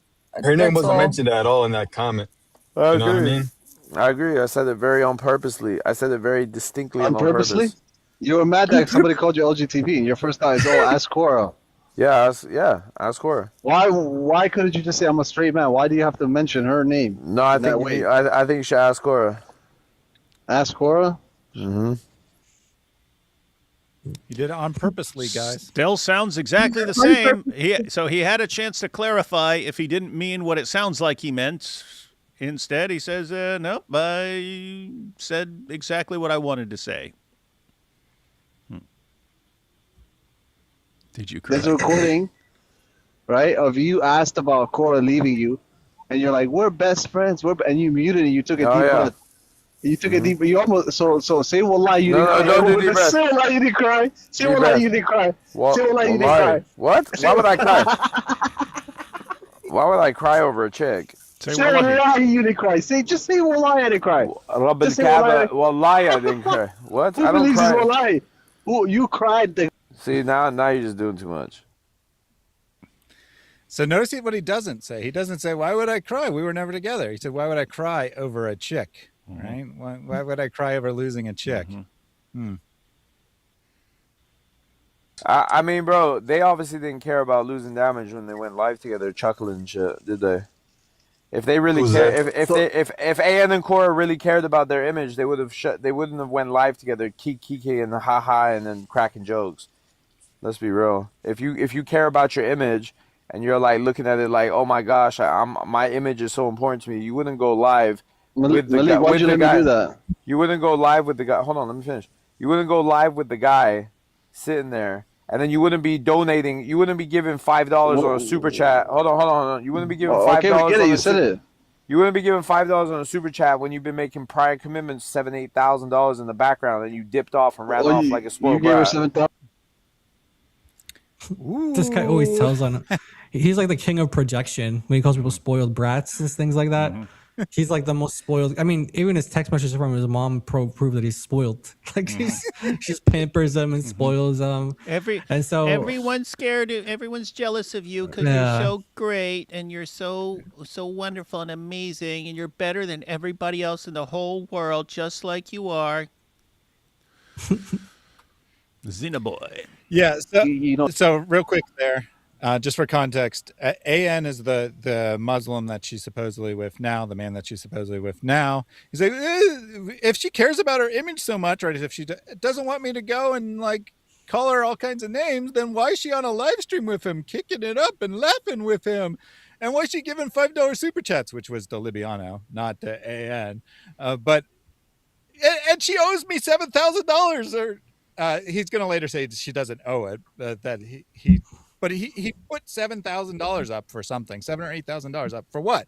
I think for all the debates, right, that he's setting up. Like he's paying people for all these debates. He's paying for her views, paying for all the bots. He's saying he's spending $7,000, $8,000, and I think that's probably true, right? Because it's just like. At the spur of the moment, it's not something he intends to say, and it makes sense with everything going on, right? How is it getting all these on these big platforms? He's paying, right? He's paying for all the access that Korra's gotten. So he put all this money, and there she goes giving $5 to Libiano when he's giving her $7,000, right? And so he's quite upset about that. Poor guy. Let's see. Your hatred for somebody should not go that far to like accuse them of lies. Or I'm just gonna expose the fact that you had zina right before you went to Umrah in Jeddah. You were in a hotel room taking pictures with a girl, and you went and did Umrah to clean it up. You zanny boy. That's a lie. What the fuck? So I just let this nigga tell the truth, and he just lied on me. What the heck? Wait, what the fuck? That's the fattest lie ever. Wallahi, that's a lie. What the heck? Why they're all laughing about it? Yo, that's crazy. Imagine if one of us just accused someone here of like adultery or something. We just all start cracking up and laughing about it. Like this is like a big joke to them. Like, oh yeah, he's like very detailed, like oddly specific. Yeah, you were in a hotel. You were going up the elevator with this lady in Jeddah, and you were at the Cheesecake Factory, and there were like, and you guys were alone. You guys did this, and then you went to Omar and things like that. This is very specific, and there's a lot of laughing. Which tells me that he probably sent pictures because apparently they send pictures of all the girls they're with to each other. So he probably sent pictures to all those guys on the panel. It was like, hey, look who I'm with, and I'm in Jeddah. Look at this, guys. And so they all know. They all know. I can't. You see why I can't. I don't remember how much of the context we get, but they discussed this for a while, and apparently Maleek publicly shared a photo of himself and this woman alone in an elevator. At the hotel, and he's going to say, "Oh, it was actually at the Cheesecake Factory elevator, not the hotel elevator." That's going to be the point of dispute. Everything else, basically, he said. Well, and he says he doesn't. It was after Umrah, not before. But other than that, he doesn't actually really dispute any of the facts. Hey, that's a lie. What the heck? Yo, you see why I can't? You see why I can't? Anis, be cool with this nigga. I just let this nigga get his truth off. What? That's a nuke. What the heck was that? But that's a lie. Even it didn't even happen. What the hell, bro? He's remixing a story. I was in Jeddah. I met a girl in Jeddah after I went to Umrah, and she took me to a museum in Jeddah. She worked for the Ministry of Music. Or like basically she brought artists to she was in the Saudi Ministry Arabia. of Muta. She's in the Ministry of the Ministry of Music, and she's like, hey, aren't you world famous rap star Maleek? Dr. Maleek, isn't that you? We need you for our Museum of Music. Yeah, this is Saudi Arabia. Saudi Arabia supposedly has a Ministry of Music, part of the government program, and she works for the government's program to bring music artists to Saudi Arabia. That's his story. If there's anything that called him out of being a Mossad agent, that's it right there. Yeah. That's what I call him, Mossad Maleek. Jeddah. Isn't it like his creed is he's an Athari? Isn't this a non-mahram? Why is he with a woman he's not? You know, this is so wild that he's admitting. But you see, no, but Isa, I'm sorry, but here's the thing though. In Islam, like he can go and be able to do all the haram, all the zina, all these things. It doesn't matter mahram, not mahram, any of these things, because he's gonna go do umrah, and he's gonna have the opportunity to go find the black stone. And that's the thing though. You go to umrah, you get all your sins forgiven.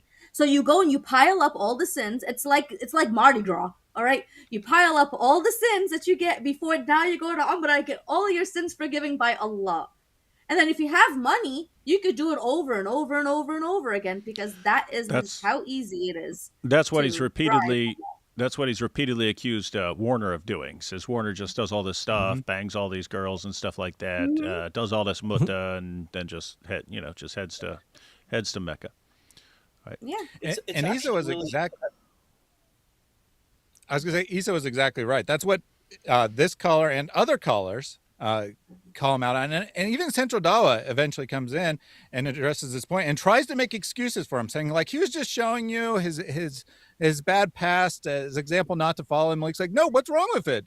I mean, you got to date a girl, you got to get to know a girl before you marry her, and he's like, bro, that's not Islamic. That's not how we do things in Islam. He's like, well, I don't care. That's the way we do things in the West, basically, is Maleek's point of view.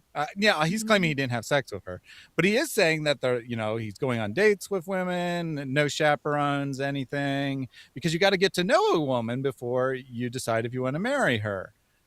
And he doesn't seem to think there's a problem, even though everyone keeps telling him this is un-Islamic. There's something wrong with what you're doing. And he's claiming he's a Salafi, which is the claim of the Salafism is what's wild. And the thing you mentioned, Pastor Eveliza, you mentioned about the Black Stone. I actually saw that personally. It was actually horrific how the people behave around that Black Stone. It's like they go into like a frenzy.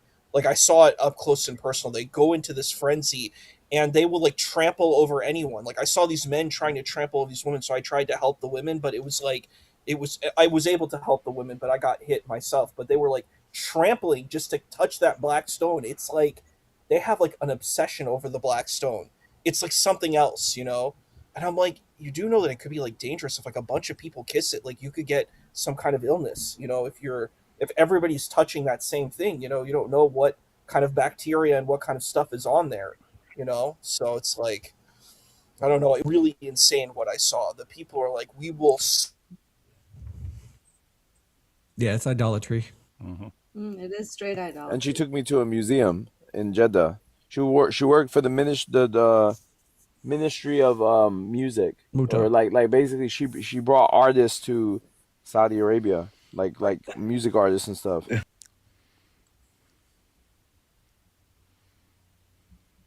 Is she your wife? Brother, I don't look. Why is she in an elevator with you? The hotels don't even allow that. When you have a hotel in Mecca, you have to go with your wife. They need to know that. It wasn't Mecca. Wife. It was in Jeddah. It was different. Jeddah, different. Same thing. No, it's not. Saudi has the rule. No, it's not. All hotels in Saudi, you have to register that this is your wife. Nope. Yes. Not me. I got a pass. Oh, not me, because you're Zina boys. I'm a Yeah. You see, Iraq. You see, you just lied again. You see how you just. Not me. You have to register your wife all over Saudi Arabia. Well, not me. I don't need to do that. Yeah, I got to pass. The only way I could think of them giving him a pass if he's like, what? I'm gay. Sad. Oh. He's like, I'm go ahead. an ambassador for another country. Yeah. I won't tell you which one, but it's your Middle Eastern. I won't say which one, but shalom. Shalom. All right, initiative here. And you know what was good about that girl, Pope Diddy?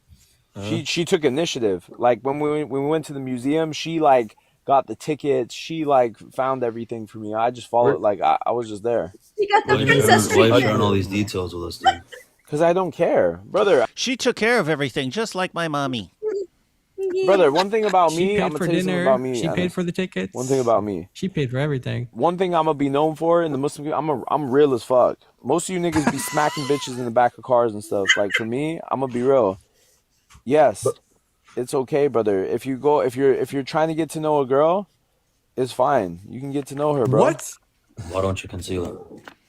If you want to take her for a test drive, you take her for a test drive, man. You got to. Sometimes you just got to take the car out for a test drive to find out if you like the car or not. You know what I'm saying? Yeah, I'm real. I keep it real. But didn't you hear what the Muslim asked him? Why don't you conceal it? That's what he asked him. Why Well, don't you I think he was conceal it? responding to the chat first, but then the guy on the panel says, "Why aren't you concealing it?" So someone in the chat like said, "You know, why are you doing this? Is wrong." He's like, "No, it's fine. I'm allowed to do this, right? I'm allowed to go on dates with women." And then the guy on the panel's like, "Why aren't you concealing this?" And he's going to 'Cause I'm real. say basically I'm the same thing. real. I don't care. Because I keeps it real. I keeps it real. Yeah. Yeah, but It's instead okay, of brother. calling him out, telling them that this is haram and you shouldn't be doing this, you're talking about da'wah. It's like, why are you letting, like, instead of you shouldn't be doing this, why don't you just conceal it? Why are you just telling everybody this is Islam, guys? Why don't This you is do like Islam. we normally do and just Yeah. conceal everything?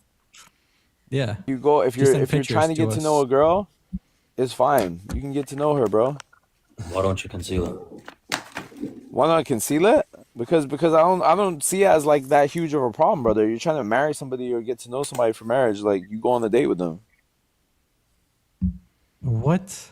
Where is this guy You have to have from? a wali. You have to have a wali, according to the very conservative Orthodox type of position that he's claiming he is. He has to have a intermediary there. So, yeah, that's wild.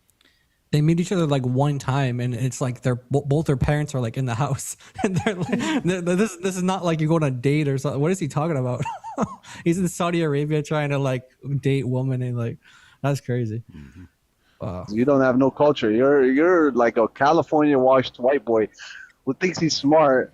No, But actually- Akex is the one that owns you. Like you realize I own you, right? Okay, now, what, brother? I said that to my ex-girl. I said that to my ex-girl, bro. I said, you know, I own you, right? And this guy's saying it to me now. What the fuck? You see why I can't rock with this guy, Anis? He's kind of strange. Dog. You know I own you. Yo, Anis, how do you feel about another man talking about, oh, you know I own you, right? I said that to my ex before I clapped the cheeks, bro. Like, what the fuck is this guy doing? Why are you saying this? Wait. I thought he didn't. Wait, I thought he didn't commit adultery. And now he's saying he fornicated. He just that is slang for vile slang for sexual intercourse. Yep, saying slap the cheeks. But I mean, what's he even criticizing here? This is the same dude who talks about eating spaghetti That's off a 80 dude's lashes. stomach and stuff. True. If he believes in Sharia, then that's 80 lashes. And those 80 lashes aren't easy because Umar ibn al-Khattab's son, for drinking khamr, for drinking alcohol, got 80 lashes and he passed away from that. So I'm like, it's not a pleasant experience. So I'm like, if he believes in what he's saying, that's a price for 80 lashes. So in his worldview. Before I smacked that cheeks, I was like, yo, you know I own you, right? Like, what? Telling girls you own them. That's Of course crazy. Of course you tell girls you own them before you whack it. What a guy, man. What a guy. So obviously when the guy's saying Aki X owns you, it's metaphorical, right? Like he's dominated you in debate or whatever. And then he's like, what do you mean? I tell that you only tell that to girls. You tell all the girls that you own them right before you have sex with them. What the hell is wrong with this guy, man? You know what that says about Itachi, right? If a guy like is talking like that and she's not disgusted by it, it means that she could be one of his secret wives. Could be one of his secret wives. Now we got self-snitching. Hey. You're the biggest self-snitcher. You're right. That all the shit that Because I don't see it snitching. You know what? I feel like I keep. But then people why in do you Islam. pretend to be? Why do you pretend to be? You know what's crazy? I feel like I keep people in Islam, bro, because some people feel like they're not perfect enough to be Muslim. I'm like, brother, you're Muslim. You're perfect enough to be Muslim by being imperfect, guys. You want people to see how bad of a Muslim you are, so they could stay a Muslim and look at you and be like, wait, I'm not a bad Muslim. Wait, let me land. I'm a real Muslim. Good to know. Good to know. That's his tactic. All right, just be the worst Muslim you can be. So when people look at him, they're like, So everyone "Oh, at will least be I'm like, not that wow, well, as terrible as I am, I'm at least better than that guy. So if he could be a Muslim and be that terrible, then I could be a Muslim too. Yay! Yeah. That's the new Dawa strategy. So you meet up women who go to clubs, who go to filthy places, and talk about religion on TikTok. That's disgusting. She doesn't talk about religion. But then you want to associate with Korra and Itachi. I don't know if they're the same type of women. Because that's sad. They're not. They're not the same. How do you type of women. so how do you let those people in your Well, life? actually, I don't know about maintain a relationship with those other kind of women. That's kind of crazy, right? I got homies that are gangbangers. I got homies that sit in the mosque. What's the difference? Wait. It's all the same shit. Wow. It's all the same What's the stuff. difference between homies that are gangbangers and homies that are in the mosque? That's crazy. That reminds me of Ali Dawah, who said that there's no difference between Muslim woman in niqab and just women on the street in short skirts. He said they're the same. So these guys are like, what's the difference between a gangster in the street and a gangster in the mosque? There's no difference. So for context, earlier he had on a woman who basically said, this is boring. I'm going to the club now. And she apparently is like an OnlyFans girl. That's the accusation from the people talking to Maleek, and he doesn't deny. He's like, so what's the big deal? All I had her on here is to talk to her, and then she's promoting going to the club and how boring Islam is. What's the problem exactly? And then he says, by analogy, some of my friends are in gangs and some of my friends are in mosques. What's the difference? As long as they're my friends, it doesn't matter what they do. Good to know. And then Warner texts me 2 days later at 2 a.m. crying. You know that Warner simps to me at night, right? I'll wake up in the morning and Warner gave me a long text message about how, hey man, this should have worked out. We could have been really cool and did all this, but you fucked it up. Like, brother, that guy's not mentally stable, dude. Wait, are you mentally stable? Yes, I don't text Warner or anybody. I don't care.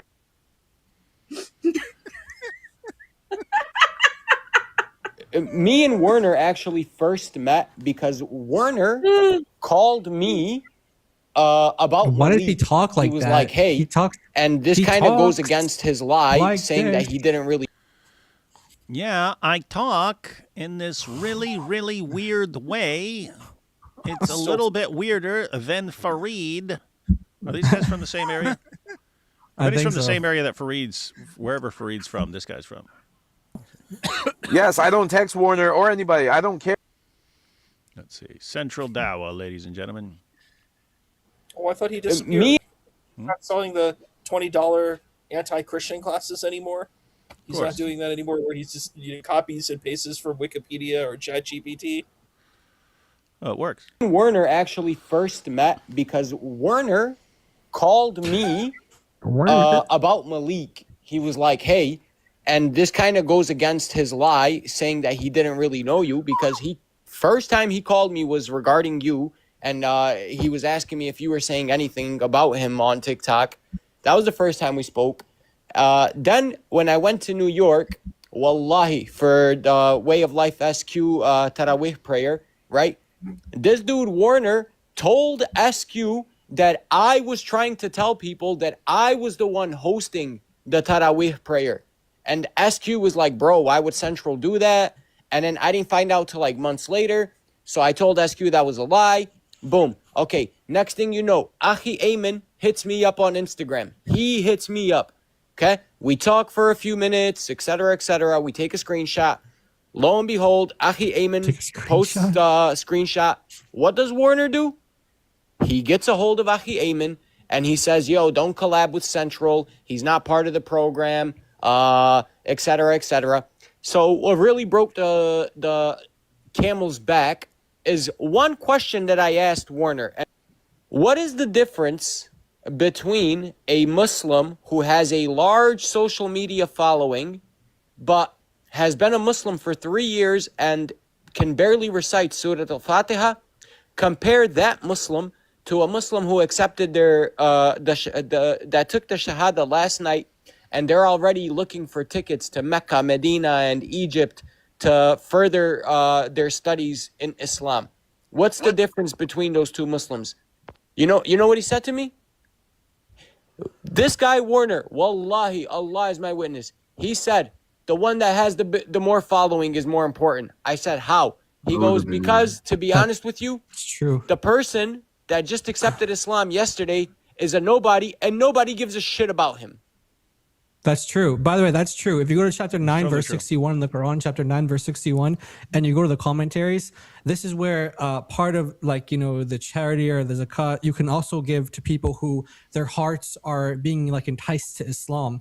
Muhammad did that. There were people that were warriors, or they were well-known in other tribes. He started giving them gold. He started giving them gold, exactly. So, and it's because they're influential. So those are the guys that are more important because they have an influence. It's just like Andrew Tate. The reason why he got the same treatment as Sneeko was because these guys have huge audiences, lots of viewers. So yeah, that is, I don't know what world is this guy from? Of course they're more important because this is not Christianity. It's not Christianity where, there's equal value on everybody. In Islam, your value depends on what you can bring to Islam. If you have an influence on people, you have for these guys, they have millions and millions of audience, viewers. They're way more important than someone like Central Dawa. Way more important.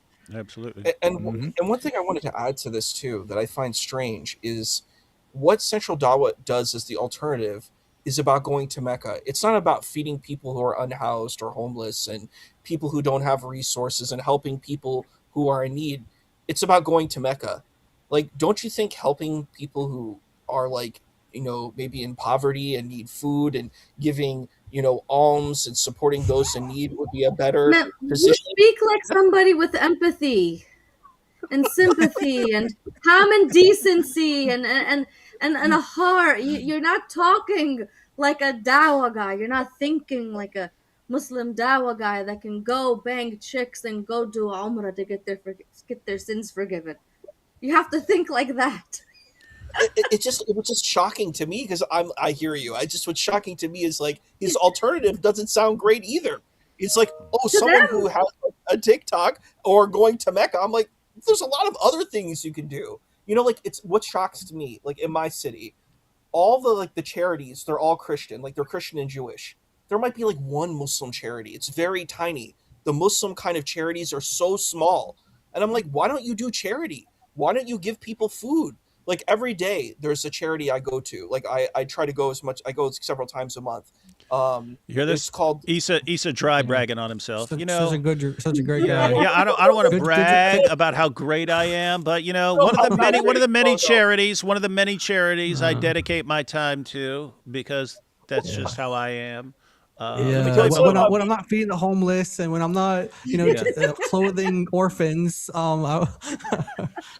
I'm not trying to glaze me. I'm talking about glazing the charity itself. There's this charity. It's called Sunday Breakfast Mission. Now it's called Philly House. Every day they serve breakfast, lunch, and dinner. They shelter these men every day. They don't get government money, but every day they do this. They serve breakfast, lunch, and dinner. And I'm like, can you imagine instead of Central Dawa giving $20 classes to attack Christianity, why doesn't he go and actually serve the unhoused? That would be amazing. You know who goes to these charity places? You want me to tell you who goes there? Muslim people go. I see people with kufis and jubbas. They all come to the Christian charity to get food. I see tons of Muslims come in there like, brother, I don't want pork. That's the thing they say. But they're all the people who come to these. There's a good portion of people who come who are Muslims who come to the Christian charities. So they collecting that jizya, man. They collecting the jizya from the Christians, man. All right, now we have pulling stringsy. I don't know what stringsy is, but another typo there. Pulling stringsy here, everyone. Here we go, everyone. I have no idea how an I got in there, but it did. You're gonna all find out what stringsy is. It's a stringsy. Bro, I'm gonna just put it this way because I really don't care. I'm out of the Dawa scene and the debate scene and all of that. Soon Central Dawa is gonna be a ghost. Guys, there's a Dawa coalition behind this. No! Not Central Dawa. Again, guys. How could this happen? Not Central Dawa. No. He could have been a contender. Didn't you tell him he was gonna? You told him I forget what you said, and he's like, "No, I'm coming back now because David said that." And now I guess he's going back. He went back on himself because there was some kind of remember when he's like, "They won't." Oh yeah, he's gonna back off and he's gonna back away and do something else. Yeah. He was saying that the Dabo guys will never accept him because he's not an Arab, but he kept saying it like an annoying way, like with an accent. And you were like, yeah, that's probably why they don't accept you because I'm not an Arab. An Arab. And then he's like, I'm gonna come back. I'm gonna come back just because David said that I'm gonna come back. And now he's like turning back. He turned around again. Yeah, his comeback didn't work out very well. On almost everything, and most of these dudes are low-key afraid of Werner because he's big, but bro, Werner is soft as shit. And Werner, if you're listening, you got... To be fair, I get that vibe as well. Now, when I said earlier that he could beat up a bunch of Maleeks, I'm talking just like size-wise. A big guy has a huge advantage over a small, little, pathetic, weakling coward who runs whenever he sees like a Christian walk out of a church and runs down the street. Okay, Maleek, there's nothing Maleek can do. But Warner does, just being in prison, you just learn to read people. He does give off the vibe of someone who's big and can intimidate people by being big, but is actually, would crap his pants if someone just, actually stepped to him. Anyway. Yeah. So for those who weren't here earlier we saw Maleek saying that he would beat up Warner because he's, a coward. He challenged him to a fight. Now Central is challenging him to a fight. Now earlier, David's like, what does he mean? Like, he couldn't take him on. And I alluded to this clip. So we're going to see what Maleek actually had in mind with fighting in comparison to Central Dawa. But in case you missed it, Central Dawa started this by saying there's a cabal, right? There's a bunch of Muslims behind the scenes who think they run everything. And Warner's a big part of that because everyone's afraid of him because he's a big guy. Let's see. Physically. But bro, Werner is soft as shit. And Werner, if you're listening, you got the Addy. Pull up. I'm waiting all weekend. I don't care if you're bigger. I don't care if I'm smaller. Pull up to Upstate. I'll show you what's good, bro. Simple as that. What a loser! He's like, come to upstate New York in my country, my farm. Come to my farm. You only have the weekend though, and come up. So the context here. Apparently, Warner challenged Central Dawa to pull up and gave him a hotel address in L.A. Don't want to show up at Warner's hotel. In response, in response, Central Dawa gave him his home address in New York, and he's now saying it publicly as well. You can come and fight me. You know my address. You're supposedly going to be in New York. Come and see me. It will come back up, but first he needs to talk about the double lives. The double lives of the Dawa guys. Here we go. Are you sure they're not using code? They want to fight each other, but they're really just a group of people. Yeah, here's my hotel room. Oh well, here's my home address. Let's fight. Yeah. MMA style, using a little wrestling, a little jujitsu, a little rolling around. You know what I mean? Double life. It feels like a lot of people have a double life.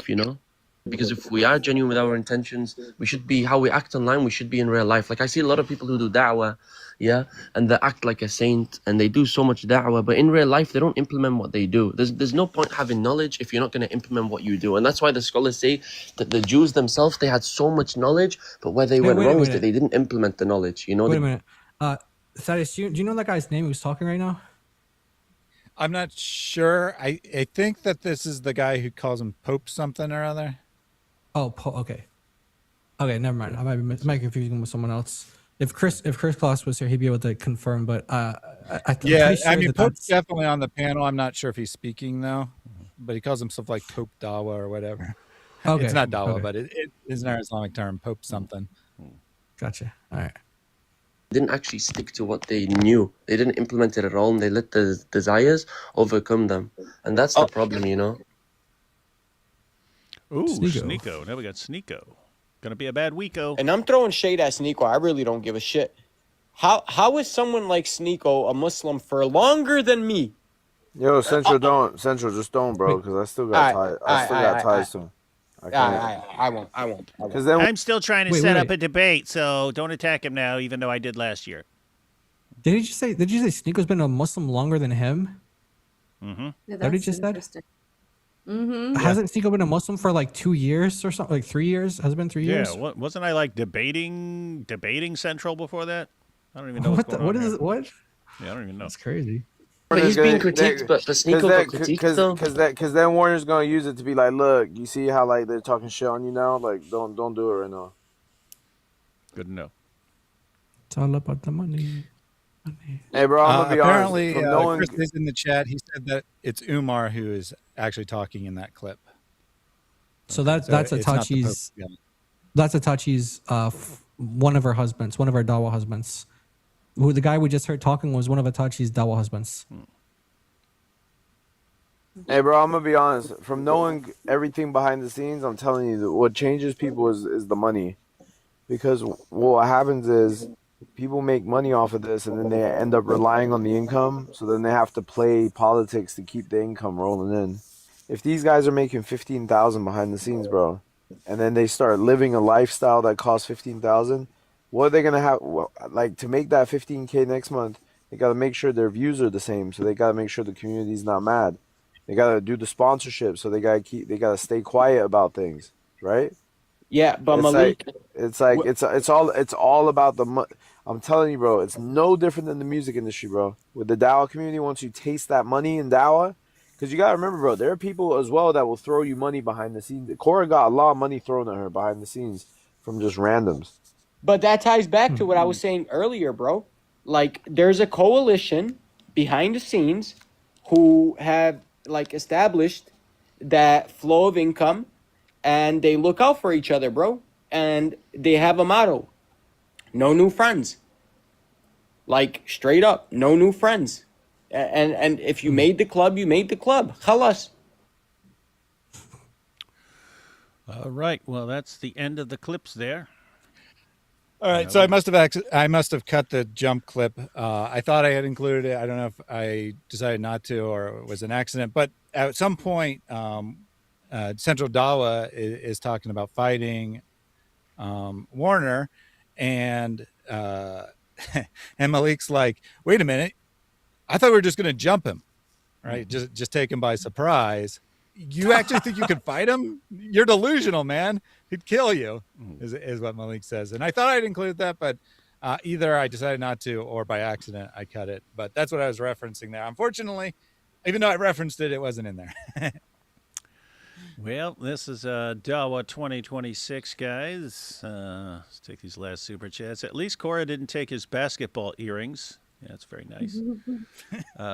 Slurp whipping the spaghetti noodles on Tom belly. Oh man, that is a terrible picture. Yeah, the Orthodox Muslim's belly. They call him Tom now because he went by Tom in some debate. We need T-shirts that say "in the zut sense." On top of his this is a song. On top of his belly, all covered with cheese, Maleek lost his meatball when Libiano sneezed. Hey guys, thanks for the giggles. How do you know what tune that was to? It's on top of spaghetti, man. Well, no, wait. Yes, it is. No, I know that. I think the original was on top of Old Smoky or something like that. It was about a mountain, and then someone turned it into a song about spaghetti. It's pretty good. Pretty good. Hey, Jai, look this one up real quick. Or Thaddeus. I found Momo in the Bible yesterday, Psalm 129:3. Psalm 129:3. Psalm 129:3. That says, plowmen have plowed. Oh my gosh. Plowmen have plowed my back in. Oh, come on. Come on, man. I can't do that. That's the word of God. I have to say, it'd be better than, be more accurate than their other prophecies about Muhammad. Be kind to Thaddeus. I, too, would be brain dead and unable to spell after putting together all these clips for the live streams. Lol. I like that. Oh, yeah, yeah. I too would be brain dead and unable to spell. Classic. Probably 15 or 20 hours of Maleek clips to make today's episode. So you're welcome. We got Maleek paid $7,000, not beating the Mossad allegation. Yeah, why got to be $7,000, Maleek? Why got to be $7,000? Huh? Huh? Well, I got to be Yo. 7,000, Maleek.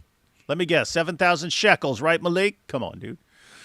Hey, guys, day 2 of asking to respond to Muslim Lantern. There is not enough videos responding to his claims, especially the corruption of the Bible. I thought we already responded to that. Yeah, I don't know. We said he copyright strikes people. Yeah. Watching Maleek is better than Jerry Springer. Yeah, about the same vibe. No, it's 80 lashes with a toothbrush. No big deal. So it's okay.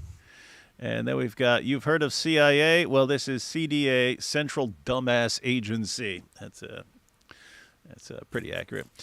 All right, guys. Well, I'm going to be live again here in about 20 minutes, but actually probably like 30 to 35 because it's AP. And he's always late because he's Turkish. I guess final thoughts on everything here?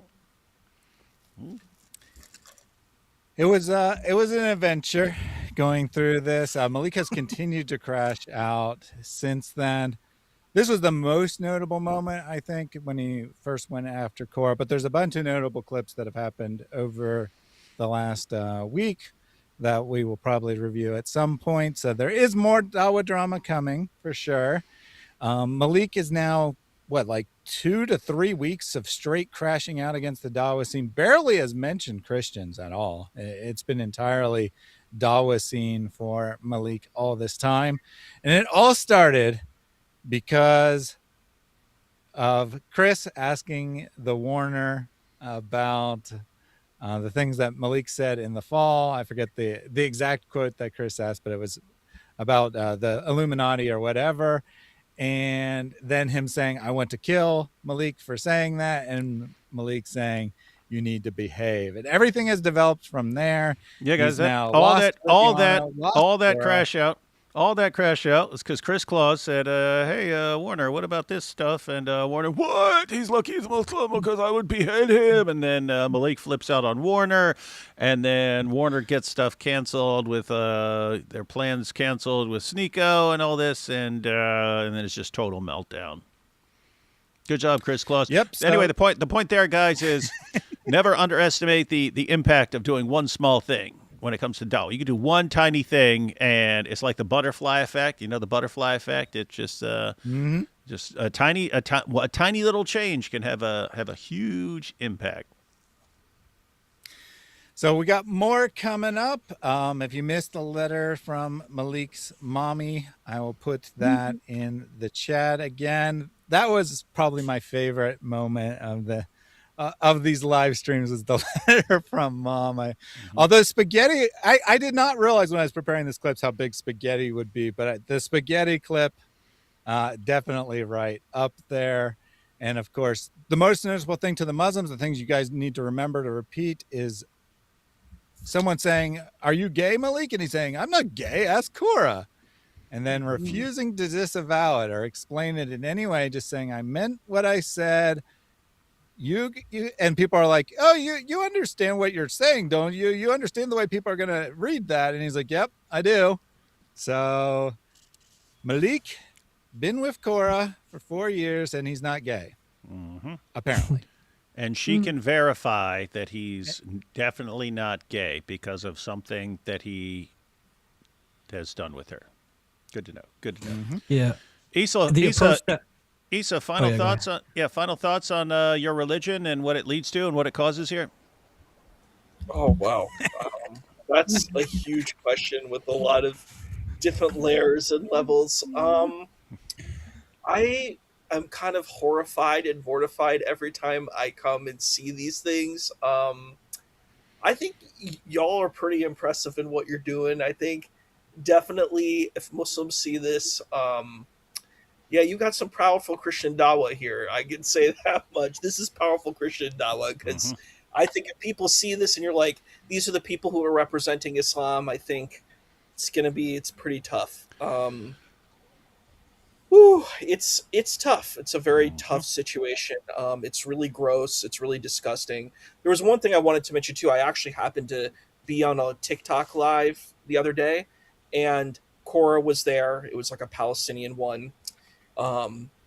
It's someone I kind of follow on TikTok, so I was listening, and then she basically was supporting child marriage, which just was like, I'm like, that's something to critique. Whoever guy she's talking to and figuring out who she wants to be with, I don't see that as a big deal. But her supporting child marriage, because she was asked by the host, like, which she said there is another position that Muslims have where they say Aisha was older, but she's like, no, I defend the position of 6 and 9. And I'm like, so you're supporting child marriage? That's like what I'm hearing, and it's like really, really disturbing. Like every time I hear someone supporting child marriage, like I was a special ed teacher once upon a time, and I don't know, like really grosses me out. It's like really disgusting every time I hear it. So that's what I feel. Guys, I don't just volunteer at charities all the time. I also am a special ed teacher. I'm the total package, everyone. The total package of goodness and wonderfulness, everyone. Mm-hmm. And I was a millionaire, but I gave away all my money to the poor. And No. I was just saying I work with kids. I'm sorry, I shouldn't have phrased it that way. I mean, I work with kids. Disabled. I have, but I didn't mean to put it on me. I'm not trying to talk about myself. So. Sure. I just end up doing that every single live stream. Yeah. Mm-hmm. Just dry bragging on myself. What's up, Jai? Okay. We're doing Sarah last. I thought we were gonna go. Okay. Ladies last. That's David Ladies policy.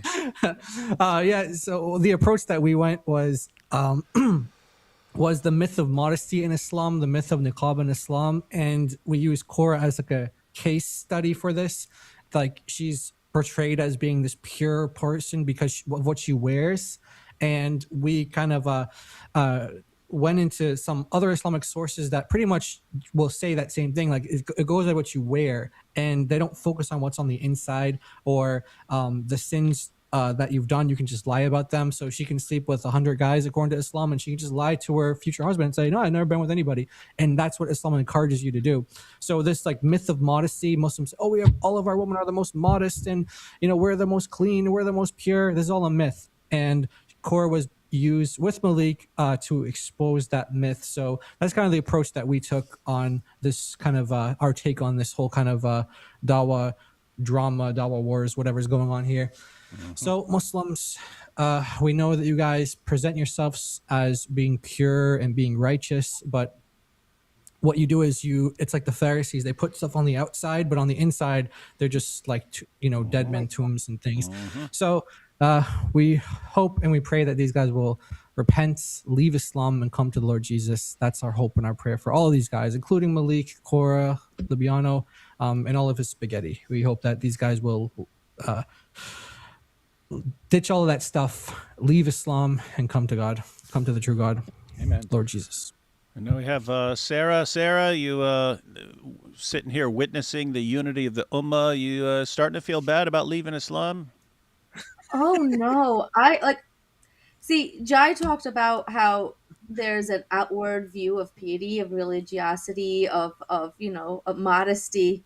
What I love about all of this, and I'm enjoying it so much, is that none of this is really unfamiliar to me. I guess maybe in the US and the Muslim community, from people from the outside would be like, wow, look at the Muslims. They have such a very close, tight-knit family structure in their community. They love each other and their hospitality. And you leave and you're like, no, there's so much rot and they hate each other. And we see it right now in display. This is the Muslim community, but on TikTok. Just condensed. Yes, it is. So hopefully, everyone, we're learning about Islam and learning about dawah. I got these last two here. Momo also supported the position of 6 and 9. And last one here, Issa and Jai should have a narcissist mubahala. There we go. We'll find out who the true narcissist is. And may Allah curse the non-narcissist so that we know. Well, hey, Asa, we'll schedule that after I do my next charity run and I donate $500,000 to just so bad, man. All right, everyone. Thanks for joining us. Thanks for keeping up with the Dawah Wars, which never stop. I'm going to be live with AP at 8 p.m., which usually means about 8:10 or 8:15 p.m. with AP. Looks like, I just checked, looks like we're going to be talking about the Candace Owens versus Andrew Wilson debate. So we'll be sharing our thoughts and going through some of it. All right, catch y'all then.